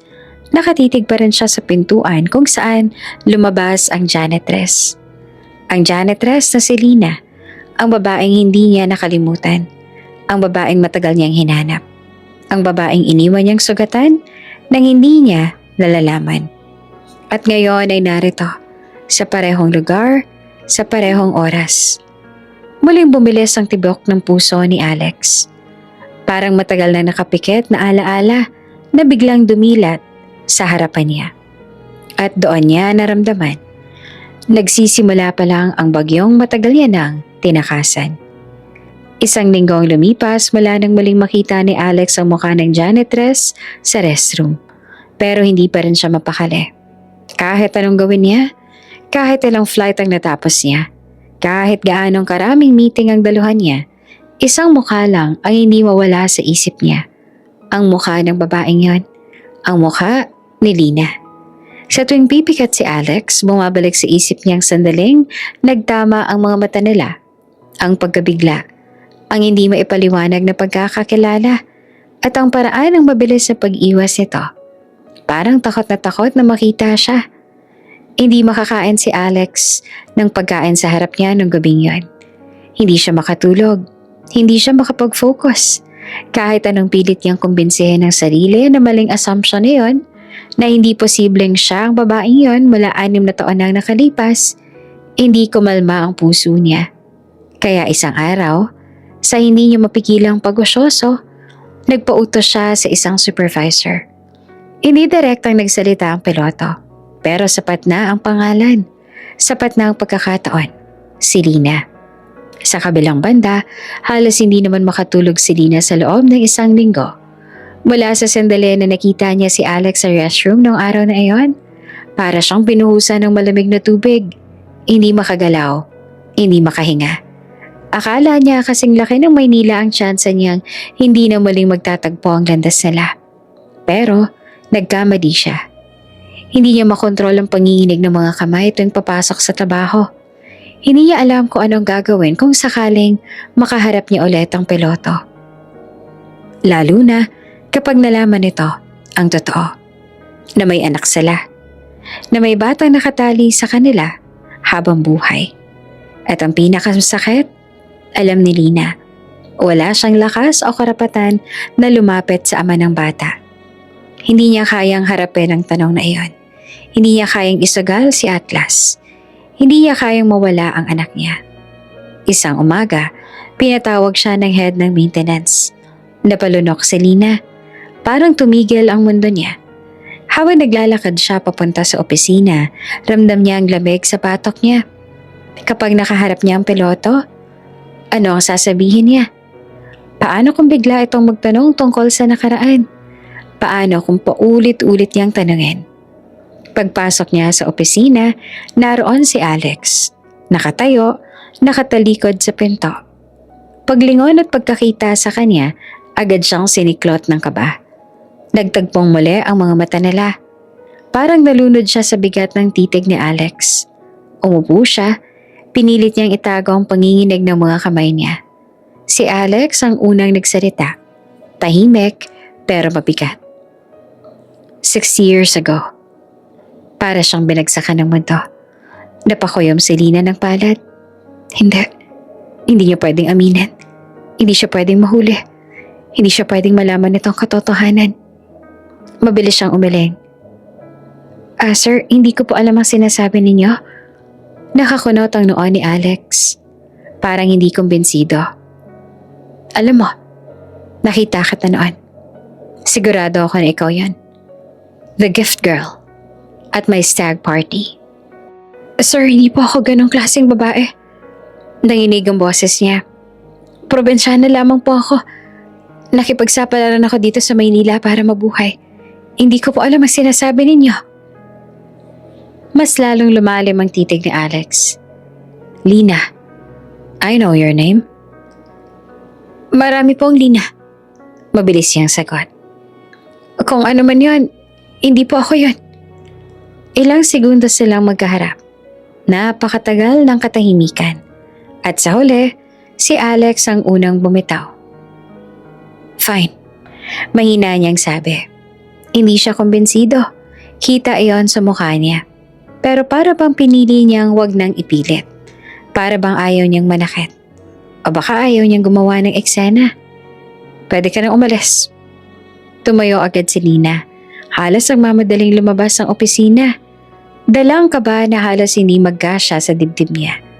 At sa hindi niya inaasahan, 1 linggo lang ang lumipas, may lumabas na memo. Promotion. Si Lina, naging head ng maintenance. Nagkalat ang bulong-bulungan sa crew lounge. Bakit siya? Bagong-bago pa lamang siya. Nako, swerte niya. Pero to be fair masipag na naman talaga siya. Baka naman magaling talaga. Tahimik lang si Nina. Hindi niya alam kung dapat ba siyang matuwa o matakot. At hindi niya alam, si Alex ang nag-request noon. Hindi dahil sa kung ano-ano, pero para lang may excuse siyang makita ito. Para mapalapit. Para makausap. Hindi alam ni Lina. Wala siyang ideya. Sa bahay, si Atlas ay abala sa paglalaro ng laruan niyang airplane. Nakaupo sa sahig. Umiikot-ikot ang maliit na eroplano sa hangin habang ginagawa niyang sound effects na parang totoong makina. Napangiti si Lina at lumuhod sa tabi ng anak. Aba, nahihilig ka sa eroplano anak? Gusto ko pong maging piloto, mama. Natigilan si Lina. Parang tinamaan ng malakas na kidlat ang puso niya. Piloto, katulad ng ama nito. Hindi niya alam kung tadhana ba o biro iyon ang kapalaran. Tahimik lang siya. Hindi niya alam paano mag-react. Mama, bakit hindi po kayo nakikinig? Tanong ni Atlas habang kumakaway pa ang maliit na airplane. Pagod lang si mama anak. Sagot ni Lina kahit alam niyang hindi iyon ang totoo. Napansin ni Sam na parang ibang ugali ng ate niya, lalo na nung mapansin na nakatulala ito habang nagluluto. Kaya lumapit siya kay Lina kinagabihan. Ate, may problema ba? Tanong ni Sam na tahimik ang boses. Kanina ka pa parang malayong isip. Hindi naman nakatingin si Lina sa kapatid. Nanatili siya nakatitig sa sahig. Sam, nakita ko na ulit ang tatay ni Atlas. Nanlaki ang mata ni Sam. Ano ate? Anong gagawin mo ngayon? Umiling si Lina, nanginginig. Hindi ko alam. Natatakot ako, Sam. Paano kung alamin niya? Paano kung kunin niya sa akin si Atlas? Pero ate, hindi mo naman matatago habang buhay ang katotohanan. Hindi maiiwasan na isang araw, magtatanong din si Atlas. Deserve niya makilala ang tunay niyang tatay. Deserve niya rin ang magandang buhay. Masama ang pumasok sa dibdib ni Lina. Bakit sa tingin mo, hindi ko kayang ibigay yon kay Atlas? Tanong niya na may bakas ang hinanakit sa boses niya. Hindi naman sa ganon, te. Sagot ni Sam na nahihiya. Pero kasi, ako ang nanay ni Atlas. Pagpipigil ni Nina, pinupunasan ng luhang hindi niya napansing tumulo. Ako lang ang karapatang may magdesisyon kung ano makakabuti sa kanya. At sa gitna ng usapan nila, biglang umubo ng malakas si Atlas. Parehong napalingon ang magkapatid. Mabilis ang ubo, masakit pakinggan, parang may nahabol ang dibdib ng bata. Lumapit sila agad. Inuman mo to anak, sabi ni Lina habang iniaabot ang tubig. Pagkatapos suminom ni Atlas, huminga ito ng malalim. Pero bakas ang pagod sa maliit nitong mukha. Mahigpit ang tingin ni Sam kay Lina. Ate, ilang linggo na ba yung ubo ni Atlas? Mukhang kailangan na natin siyang ipatingin sa doktor. Malapit na ako sumahod. Sagot ni Lina kahit na alam niyang dapat sana mas maaga pa. Ate, may extra allowance naman ako. Kahit yun na lang muna. Mukhang kailangan na talaga eh. Tumango si Lina. Hindi siya pwedeng padalos-dalos. Hindi siya pwedeng mawala sa focus. Pero ngayong nandito at may anak siyang dapat protektahan, isang bagay lang ang sigurado niya. Gagawin niya ang lahat para sa anak niya. Kahit ano pa ang kapalit. Bumuhos ang ulan sa labas ng airport nung gabing iyon. Parang umaalingaw-ngaw ang bawat patak sa sahig. Sumasabay sa tibok ng puso ni Lina habang abala sa trabaho. Todo kayod siya. Hindi lang dahil sa trabaho kundi dahil kailangan niyang matustusan ng gamot ni Atlas. Tuwing gabi palaging siya ang huling umaalis. Palaging siyang naglalakad pa uwi na halos nakasapit ang mga mata sa clock. Umaasang hindi na siya mahuli sa susunod na araw sa trabaho. Si Alex naman sa kabilang banda ay lumapag mula sa isang midnight flight. Pagod na pagod pero agad na namataan si Lina sa terminal hallway. Nagwawalis, naglilinis. Mata pa rin na nakatutok sa paligid, nakayuko sa trabaho niya. You're still here? Tanong ni Alex. Nakatayo sa tabi niya, tinatanaw ang mukha niya. Lumayo si Lina sa kanya, mabilis na nagwalis. Parang gusto niyang lumubog sa sahig. Look, panimula niya at bahagyang nanginginig ang boses. I'm sorry for the things I have said last time. I just really thought you were someone I knew. Tumango lamang si Nina. Halatang nagpapasalamat pero hindi makapagsalita ng maayos. Hindi niya alam kung paanong sasabihin na ang mga alaala at ang kaba niya ay mas malalim pa sa simpleng pagkakamali ng pagkilala. Mula noon, madalas yan ang narinig si Alex na bumabati sa kanya sa bawat pagkakataong magkasalubong sila sa terminal. Good morning, Nina. Oh, hey, kamusta? Simple ang pagbate. Pero para kay Nina, napakalaki na ng epekto. Hindi rin nagtagal, nagsimula na rin siyang mapansin ang pagkakulit ni Alex. May mga pagkakataon na kahit nag-iiwas siya o nagbubuhos ng tubig sa sahig, nandiyan ito sa tabi niya. Nakangiti, nagkukulit. At minsan, may mga mayayamang pasahero na umaagrabyado na aaway sa kanya. Si Alex ay nariyan para ipagtanggol siya. Hindi niyo pa kailangan gawin yon, sir, sabi ni Lina habang nakatitig sa piloto. Naiintindihan na hindi niya karapatan ng ipagtanggol siya. Everyone deserves to be treated with respect, sagot pa ni Alex. Mahigpit, ngunit mahinahon. Halos maramdaman ni Lina ang init ng pag-aalaga sa simpleng tono ng boses niya. Parang unti-unti ang dating tensyon sa pagitan nila ay nagbago. May nararamdaman silang pareho kahit hindi nila maipaliwanag. Pero para kay Lina, nakakaaliw na lamang ang simpleng pagbate o pagtanggol ng piloto sa kanya. Ngunit hindi laging maayos ang bawat araw. Isang umaga, biglang hindi pumasok si Lina. Walang abiso, walang tawag. Napansin agad iyon ng supervisor. Sa kalagitnaan ng pag-uusap sa maintenance office, lumabas ang balita. Saang ospital? Tanong ni Alex. Tumayo at lumapit sa isa sa mga maintenance staff. Alam niyo ba kung anong nangyari? Si Atlas. Anak ng janitress, nagkaroon daw ng emergency. Sagot ng isa. Halatang nag-aalala rin. Wala rin raw siyang sapat na pambayad eh. Samantala, para namang natunaw ang mundo ni Lina. Ang puso niya ay parang pumipitik sa bawat segundo. Hindi siya nagdalawang isip na simple lang na ubo ang problema ni Atlas. Akala niya tulad na nakagawi ang check-up sa public hospital noon, na madali lamang ito. Ngunit nang makita niya ang sila ng emergency, napuno siya ng luha. Sam, pabulong niya na hawak ang kamay ng kapatid. Hindi ko ini-expect to. Akala ko simpleng ubo lang. Okay lang ate, kakayanin natin to. Sabi ni Sam na pinapalakas ang loob niya. Lalaban tayo para kay Atlas. Habang abala si Lina at Sam sa pag-aasikaso, dumating ang doktor. Malinaw ang ekspresyon, seryoso at halatang hindi pwedeng ipagpabukas ang desisyon. Kailangang operahan ng bata. Consent ng magulang ang kailangan. Sabi ng doktor at tinignan si Lina. Napatingin si Lina sa kapatid. Sam, ang pera. Mahina at halos bulong ang kanyang tanong. Hindi na yan importante ate. Ang mahalaga ligtas si Atlas. Sagot ni Sam. Pagkatapos ng mahabang oras na tila pasakit, natapos ang operasyon. Malaking ginhawang pumasok sa puso ni Lina. Laking gulat niya nang lumapit siya sa cashier ng ospital. Plano sana makiusap ng palugit sa pagbabayad.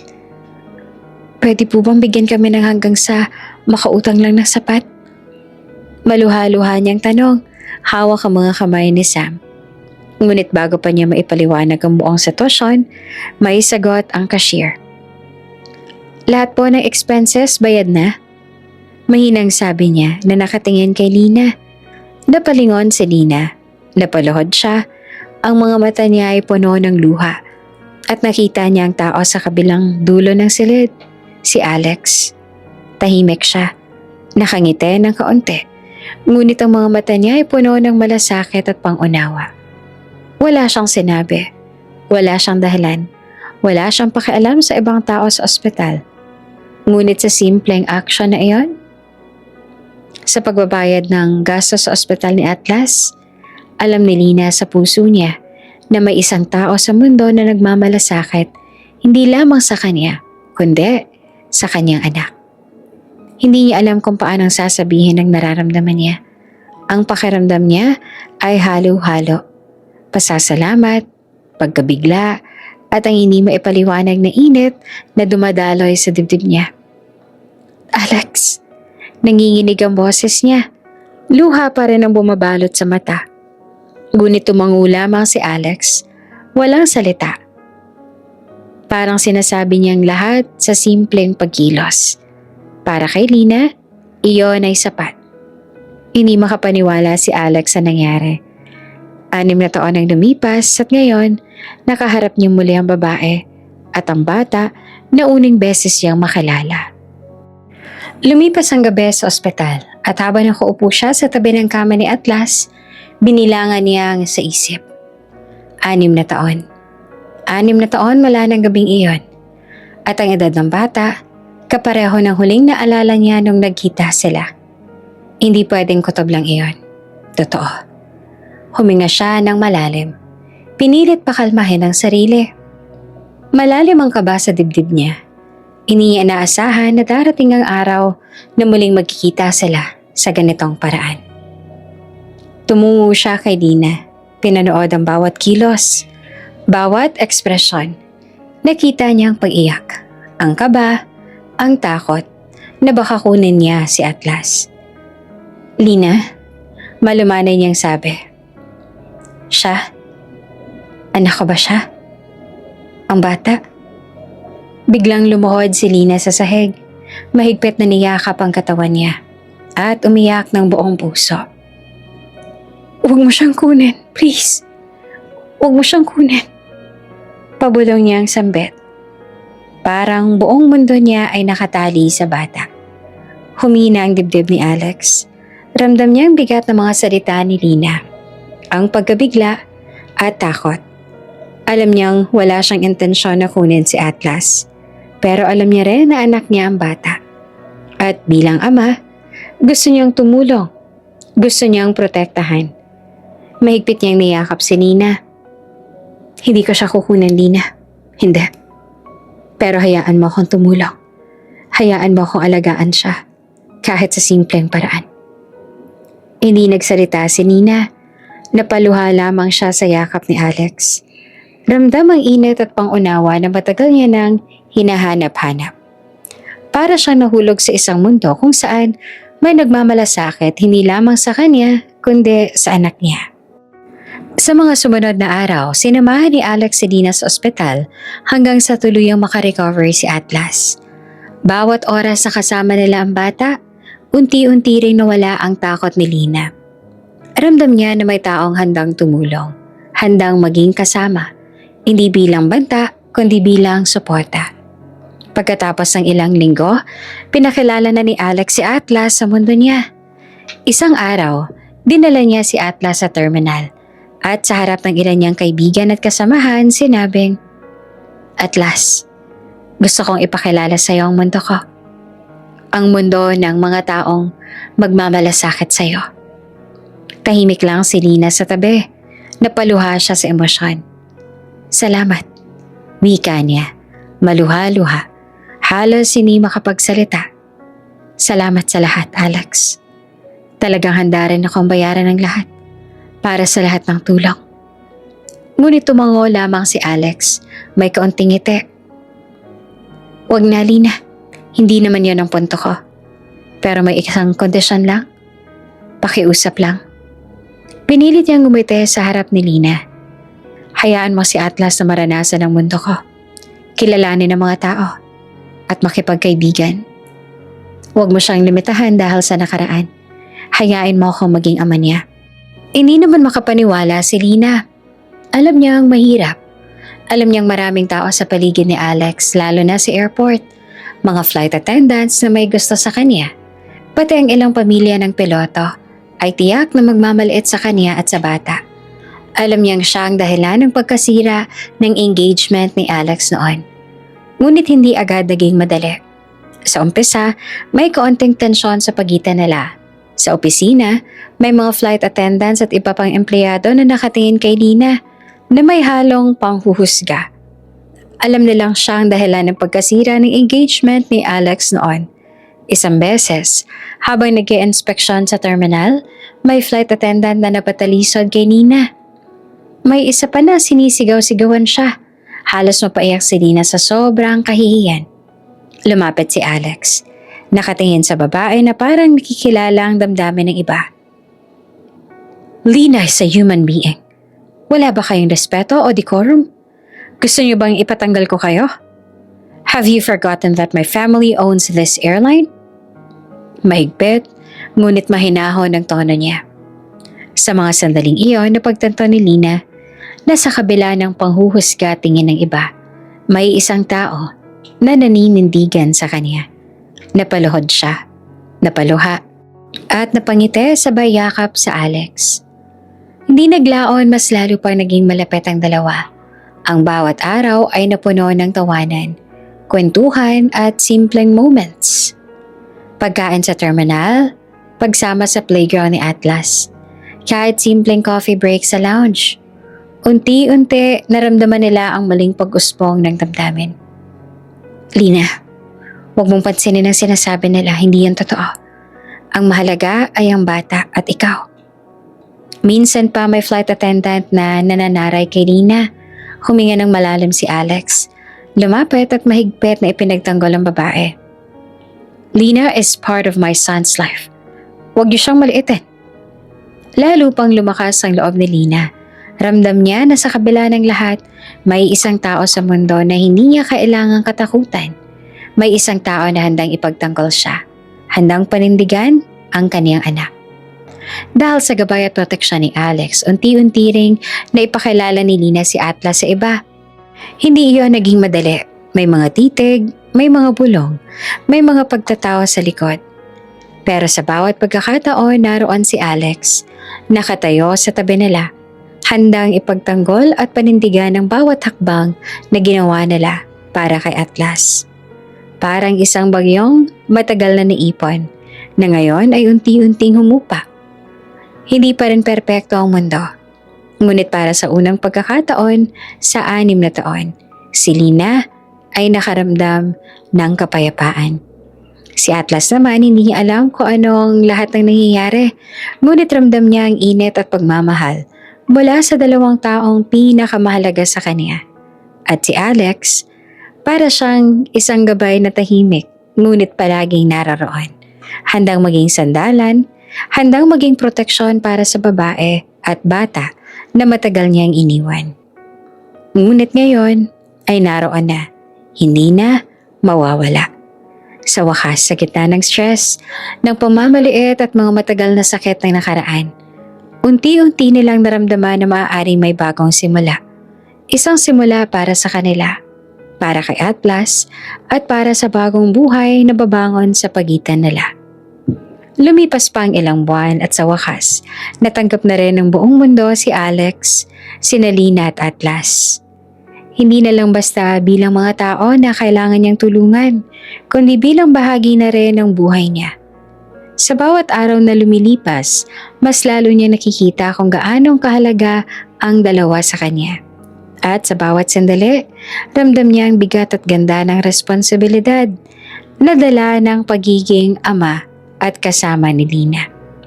Sa opisina, hindi na nagtatago si Lina. Hindi na siya natatakot sa mga titig ng mga flight attendants o sa mga bulong ng iba pang empleyado. Alam niyang nandyan si Alex. Nakatingin, handang ipagtanggol at ipakita sa lahat na may lugar siya sa mundo nito. Sa umpisa, natatakot siya sa posibilidad na malaman nila ang nakaraan, na baka may humusga o bumaba ang tingin sa kanya. Pero sa presensya ni Alex, parang may karagdagang lakas siya. Habang lumilipas ang mga araw, napalapit sila sa isa't isa. Hindi nila sinasadya, ngunit sa bawat pagkakataong magkasama sila, may nararamdaman silang bago. Isang init sa dibdib na hindi nila maipaliwanag. Sa bawat tawanan sa terminal, sa bawat simpleng kwentuhan sa lounge, sa bawat paalala ni Alex kay Nina tungkol sa trabaho, pakaramdam nila para silang nag-uumpisang muli. Pero ngayon ay binibigyan sila ng pagkakataon na itama ang nakaraan. Isang hapon, habang si Alex ay nagbabantay sa runway, napansin niya nakasabay si Lina sa maliit na terrace ng terminal. May dala itong thermos ng kape at notebook kung saan nakasulat ang mga maintenance schedules. Alam mo, Lina, malumanan yung wika at pinagmasta ng mga eroplano na bumababa at tumataas. Ang dami kong na-miss na simpleng bagay, tulad ng pagtawa mo at ang paraan ng pangiti mo.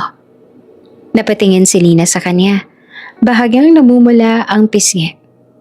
Alex, hindi ko alam kung paano sasabihin, pero na-miss din kita.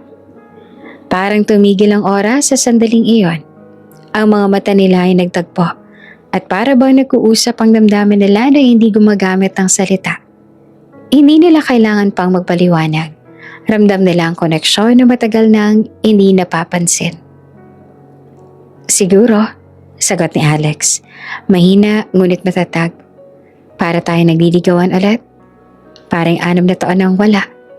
Pero ngayon may pagkakataon na tayong muli. Napangiti si Nina kahit may luha sa mata. Oo, parang gano'n na nga. Dumating si Atlas, tumatakbo papunta sa kanila. Halatang excited. Mama, Papa, tingnan niyo po, lumilipad ng eroplano. Hawak ang maliit na laruan, tiningnan niya sina Alex at Tina. Sabay ngiti na naglalarawan ng walang katapusang saya. Para sa bata, simple lang ang mundo. May 2 tao nagmamahal sa kanya at handang alagaan siya. Talaga anak? Sabi ni Lina, hawak ang ulo ni Atlas. Ang galing mo, gusto mo bang maging piloto balang araw? Tumango ng buong tapang si Atlas. Opo mama, kagaya ni Papa. Napangiti si Lina. Ramdam niya sa puso niya, kahit na natatakot, may isang bagay na nagbibigay lakas sa kanya. Ang presensya ni Alex sa tabi nila. Isang gabi, matapos ang mahabang araw ng trabaho, tumigil si Alex sa tabi ni Lina sa garden ng airport. Nakatingin siya sa liwanag ng runway, pero ramdam niya ang init ng presensya ng babae sa tabi niya. Lina, malumanay niyang sabi. Hindi ko na kayang itago pa. Mahal kita. Napatingin si Lina sa kanya. Ang mga mata niya puno ng luha, ngunit ang labi niya ay ngumiti. Alex, mahal din kita. Para kay Atlas, para silang nagdiwang ng isang bagong simula. Napakaliwanag ng mundo sa mata ng bata. Sobrang saya niya. Hindi niya maipaliwanag ang damdamin, pero ramdam niya. Masaya ang pamilya niya. Kompleto at ligtas sa pagmamahal. Sa mga sumunod na linggo, sinubukan nila ang pagiging pamilya sa maliit na paraan. Pumupunta si Alex sa school meeting si Atlas. Minsan ay nagpapahinga sa park habang naglalaro ang bata. At si Lina naman ay dahan-dahang nagtatatag ng lakas ng loob na pumasok sa mundo ni Alex. Hindi nila kailangan ng malalaking deklarasyon. Sa bawat simpleng sandali, mas lalo nilang nararamdaman ang koneksyon nila. Nagkaroon din ng mga pagsubok. May mga kaibigan at kasamahan ni Alex na nagtatanong kung sino si Lina. Bakit kasama niya ang bata? At kung paano ito nakaapekto sa propesyon niya. Ngunit sa bawat pagkakataon, ipinagtanggol siya ni Alex. Lina is the love of my life. She is my family. Her and Atlas. Para kay Lina, iyon ay higit pa sa sapat. Sa wakas, may isang tao sa mundo na hindi niya kailangang katakutan. May isang tao na handang ipagtanggol siya, handang panindigan ang kaniyang anak, at handang mahalin siya para sa kung sino siya. Si Atlas naman, sa bawat araw mas lalo niyang nararamdaman ang pagmamahal ng 2 taong pinakamahalaga sa kanya. Hindi niya alam ang lahat ng nangyayari, ngunit ramdam niya ang init at proteksyon na hindi niya naranasan noon. Sa wakas, 6 na taon na pagtatapos ng gabing iyon, unti-unti silang nabuo. Si Alex, si Lina at Atlas. 3 tao na nagtatayo ng bagong simula sa kabila ng lahat ng nakaraan. Habang nakayakap sa isa't isa sa garden ng airport, ramdam ni Lina at Alex na kahit ano pa man ang pagsubok na dumating sa kanila, magkasama sila.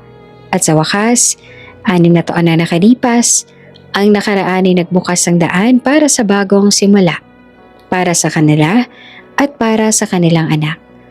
Ang huling ngiti ni Atlas bago matulog ay parang pangako sa hinaharap. Isang hinaharap na puno ng pagmamahal, proteksyon, at masayang pamilya. Ang araw ng kasal ay dumating na rin. Maraming taon ng pagdadaan ng sakit, takot at pagsubok. Ngunit sa wakas, si Alex at Lina ay nakatayo sa harap ng altar, handa na sa bagong simula. Bawat detalye ay pinaghirapan at plinano. Ang simbahan ay punong-puno ng bulaklak na puti at rosas na kulay peach. Malambot ang ambience at ramdam ang kagalakan sa bawat sulok. Ang mga bisita ay pamilya, kaibigan, at ilang piling kasamahan mula sa airline at sa mundo ni Lina. Si Lina ay nakasuot ng puting gown na dumadalay sa sahig. Ang buhok niya ay maayos na nakabraid at may simpleng veil na bumabalot sa likod ng ulo niya. Napapansin ni Alex ang bawat galaw niya, bawat ngiti at bawat tingin. Halos hindi siya makapaniwala na ito na ang sandali na matagal niyang pinangarap at kinakatakutan. Ang ganda mo, Lina. Bulong ni Alex sa kanya habang hawak ang kamay niya sa altar. Napangiti naman si Lina, bahagyang nangingitim ang pisngi. Alex, hindi ko inaasahan na mararating natin to. Pero andito na tayo. Kasama si Atlas. Kasama ka. Si Atlas, suot ang maliit na barong ay tumatakbo papunta sa altar. Sa bawat hakbang niya, ramdam ang excitement at saya. Mama, Papa! Sigaw niya sabay ngiti. Sabay yakap sa parehong magulang. Ang saya ko po!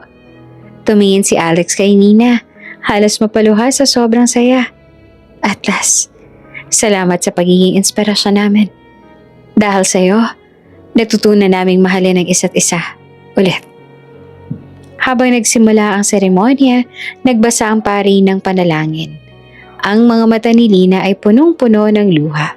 Hindi lang dahil sa emosyon ng sandali, kundi dahil sa lahat ng pinagdaanan nila bago makarating sa puntong ito. Do you, Alex Samaniego, take Lina Mangahas to be your lawfully wedded wife? Wika ng pare.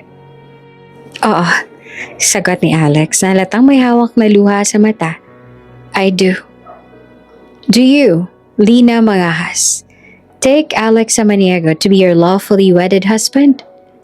Oo, sagot naman ni Lina. Hindi mapigilan ng sobrang saya at emosyon. Sa oras na yon ay parang huminto ang mundo. Ang lahat ng sakit at takot, ang 6 na taong pangungulila at pag-aalinlangan ay napalitan ng init, kagalakan at pagmamahal. By the power vested in me, I now pronounce you husband and wife. You may now kiss the bride. Sabi ng pare. Hinawakan ni Alex ang mukha ni Lina. Tiningnan siya sa mata at dahan-dahang hinalikan. Ang halik na iyon ay puno ng pangako, ng katatagan at ng pagmamahal na hindi natitinag. Alex, mahal kita. Pabulong ni Lina, halos hindi marinig ng iba. Ngunit ramdam niya ang bawat pulgada ng katotohanan sa mga salita. Mahal din kita, Lina. Lagi. Palagi. Sagot ni Alex at halatang may luha rin sa mata. Pagkatapos ng seremonya, lumabas ang lahat sa simbahan at sinalubong sila ng konfeti at nang masiglang sigawan ng mga bisita. Masayang-masaya si Atlas. Tumakbo sa paligid, pinapaikot ang mga bulaklak sa hangin. Ang saya po, Mama, Papa! Sigaw niya habang pinipilit hawakan ng 2 kamay ng magulang. Sa reception, ang bawat detalye ay punong-puno ng saya at pagmamahalan. Ang pagkain ay masarap, ang musika ay masigla, at bawat isa sa mga bisita ay halatang nasisiyahan. Si Alex at Lina sa gitna ng lahat ng ito ay nag-uusap at nagtatawanan. Para silang nagliligawan ulit. Hindi ko mawari, sabi ni Lina habang humihinga sa ilalim ng ilaw ng chandeliers. Nadarating tayo rito. Alam ko, sagot naman ni Alex, hawak ang kamay niya. Pero ngayon nandito na tayo. Buong pamilya na tayo. Kasama si Atlas. Wala na makakapigil sa atin ngayon. Nakatutok si Atlas sa kanila. Hawak ang maliit na laruan niyang eroplano. At sabay ngumiti. Mama, Papa, okay po ba kung maging piloto ako balang araw? Tumawa si Alex at yumakap sa anak. Oo naman, anak. Gagawin namin ang lahat para suportahan ka. Si Lina naman ay yumakap sa 3 nila. At gagawin namin ang lahat, Atlas. Hindi ka namin iiwanan. Lagi kaming nandito para sa'yo. Sa gitna ng gabi, habang nag-uusap ang mag-asawa at naglalaro si Atlas sa paligid, napagtanto nila na sa wakas, natagpuan nila ang kapayapaan. Ang lahat ng pinagdaanan, ang sakit, ang pagkakalayo sa isa't isa ay nagbigay daan sa isang matibay at mas tapat na pagmamahalan. Si Alex sa wakas ay may pamilya na. Si Lina sa wakas ay may katatagan at kaligayahan. At si Atlas sa wakas ay may 2 magulang na handang mahalin at protektahan siya. Palagi at walang kapantay. Ang araw ng kasal ay nagtapos sa isang simpleng fireworks display sa likod ng venue. Habang si Atlas ay tumitingin sa mga ilaw na naglalaro sa langit, sabay hawak ang kamay ni na Alex at Lina. "Ang saya po, Mama, Papa," sabi ni Atlas at parang hindi makapaniwala sa kagandahan ng gabi. Ngumiti si Alex at Lina. Nagkatinginan at sabay na bulong. "Oo anak, masaya na tayo. Masaya na talaga tayo." At sa gabing iyon, sa ilalim ng mga bituin at liwanag ng fireworks, nagtatapos ang isang kabanata ng kanilang buhay. Isang kabanata ng saya, pagmamahalan at bagong simula.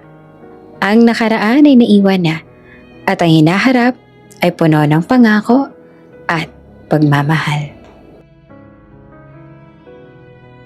Bago ka pa lang sa channel neto, ibang kwento ni Ate Jane, istorya mo, ikwento ko. Huwag kalimutang pindutin ang notification bell at subscribe button.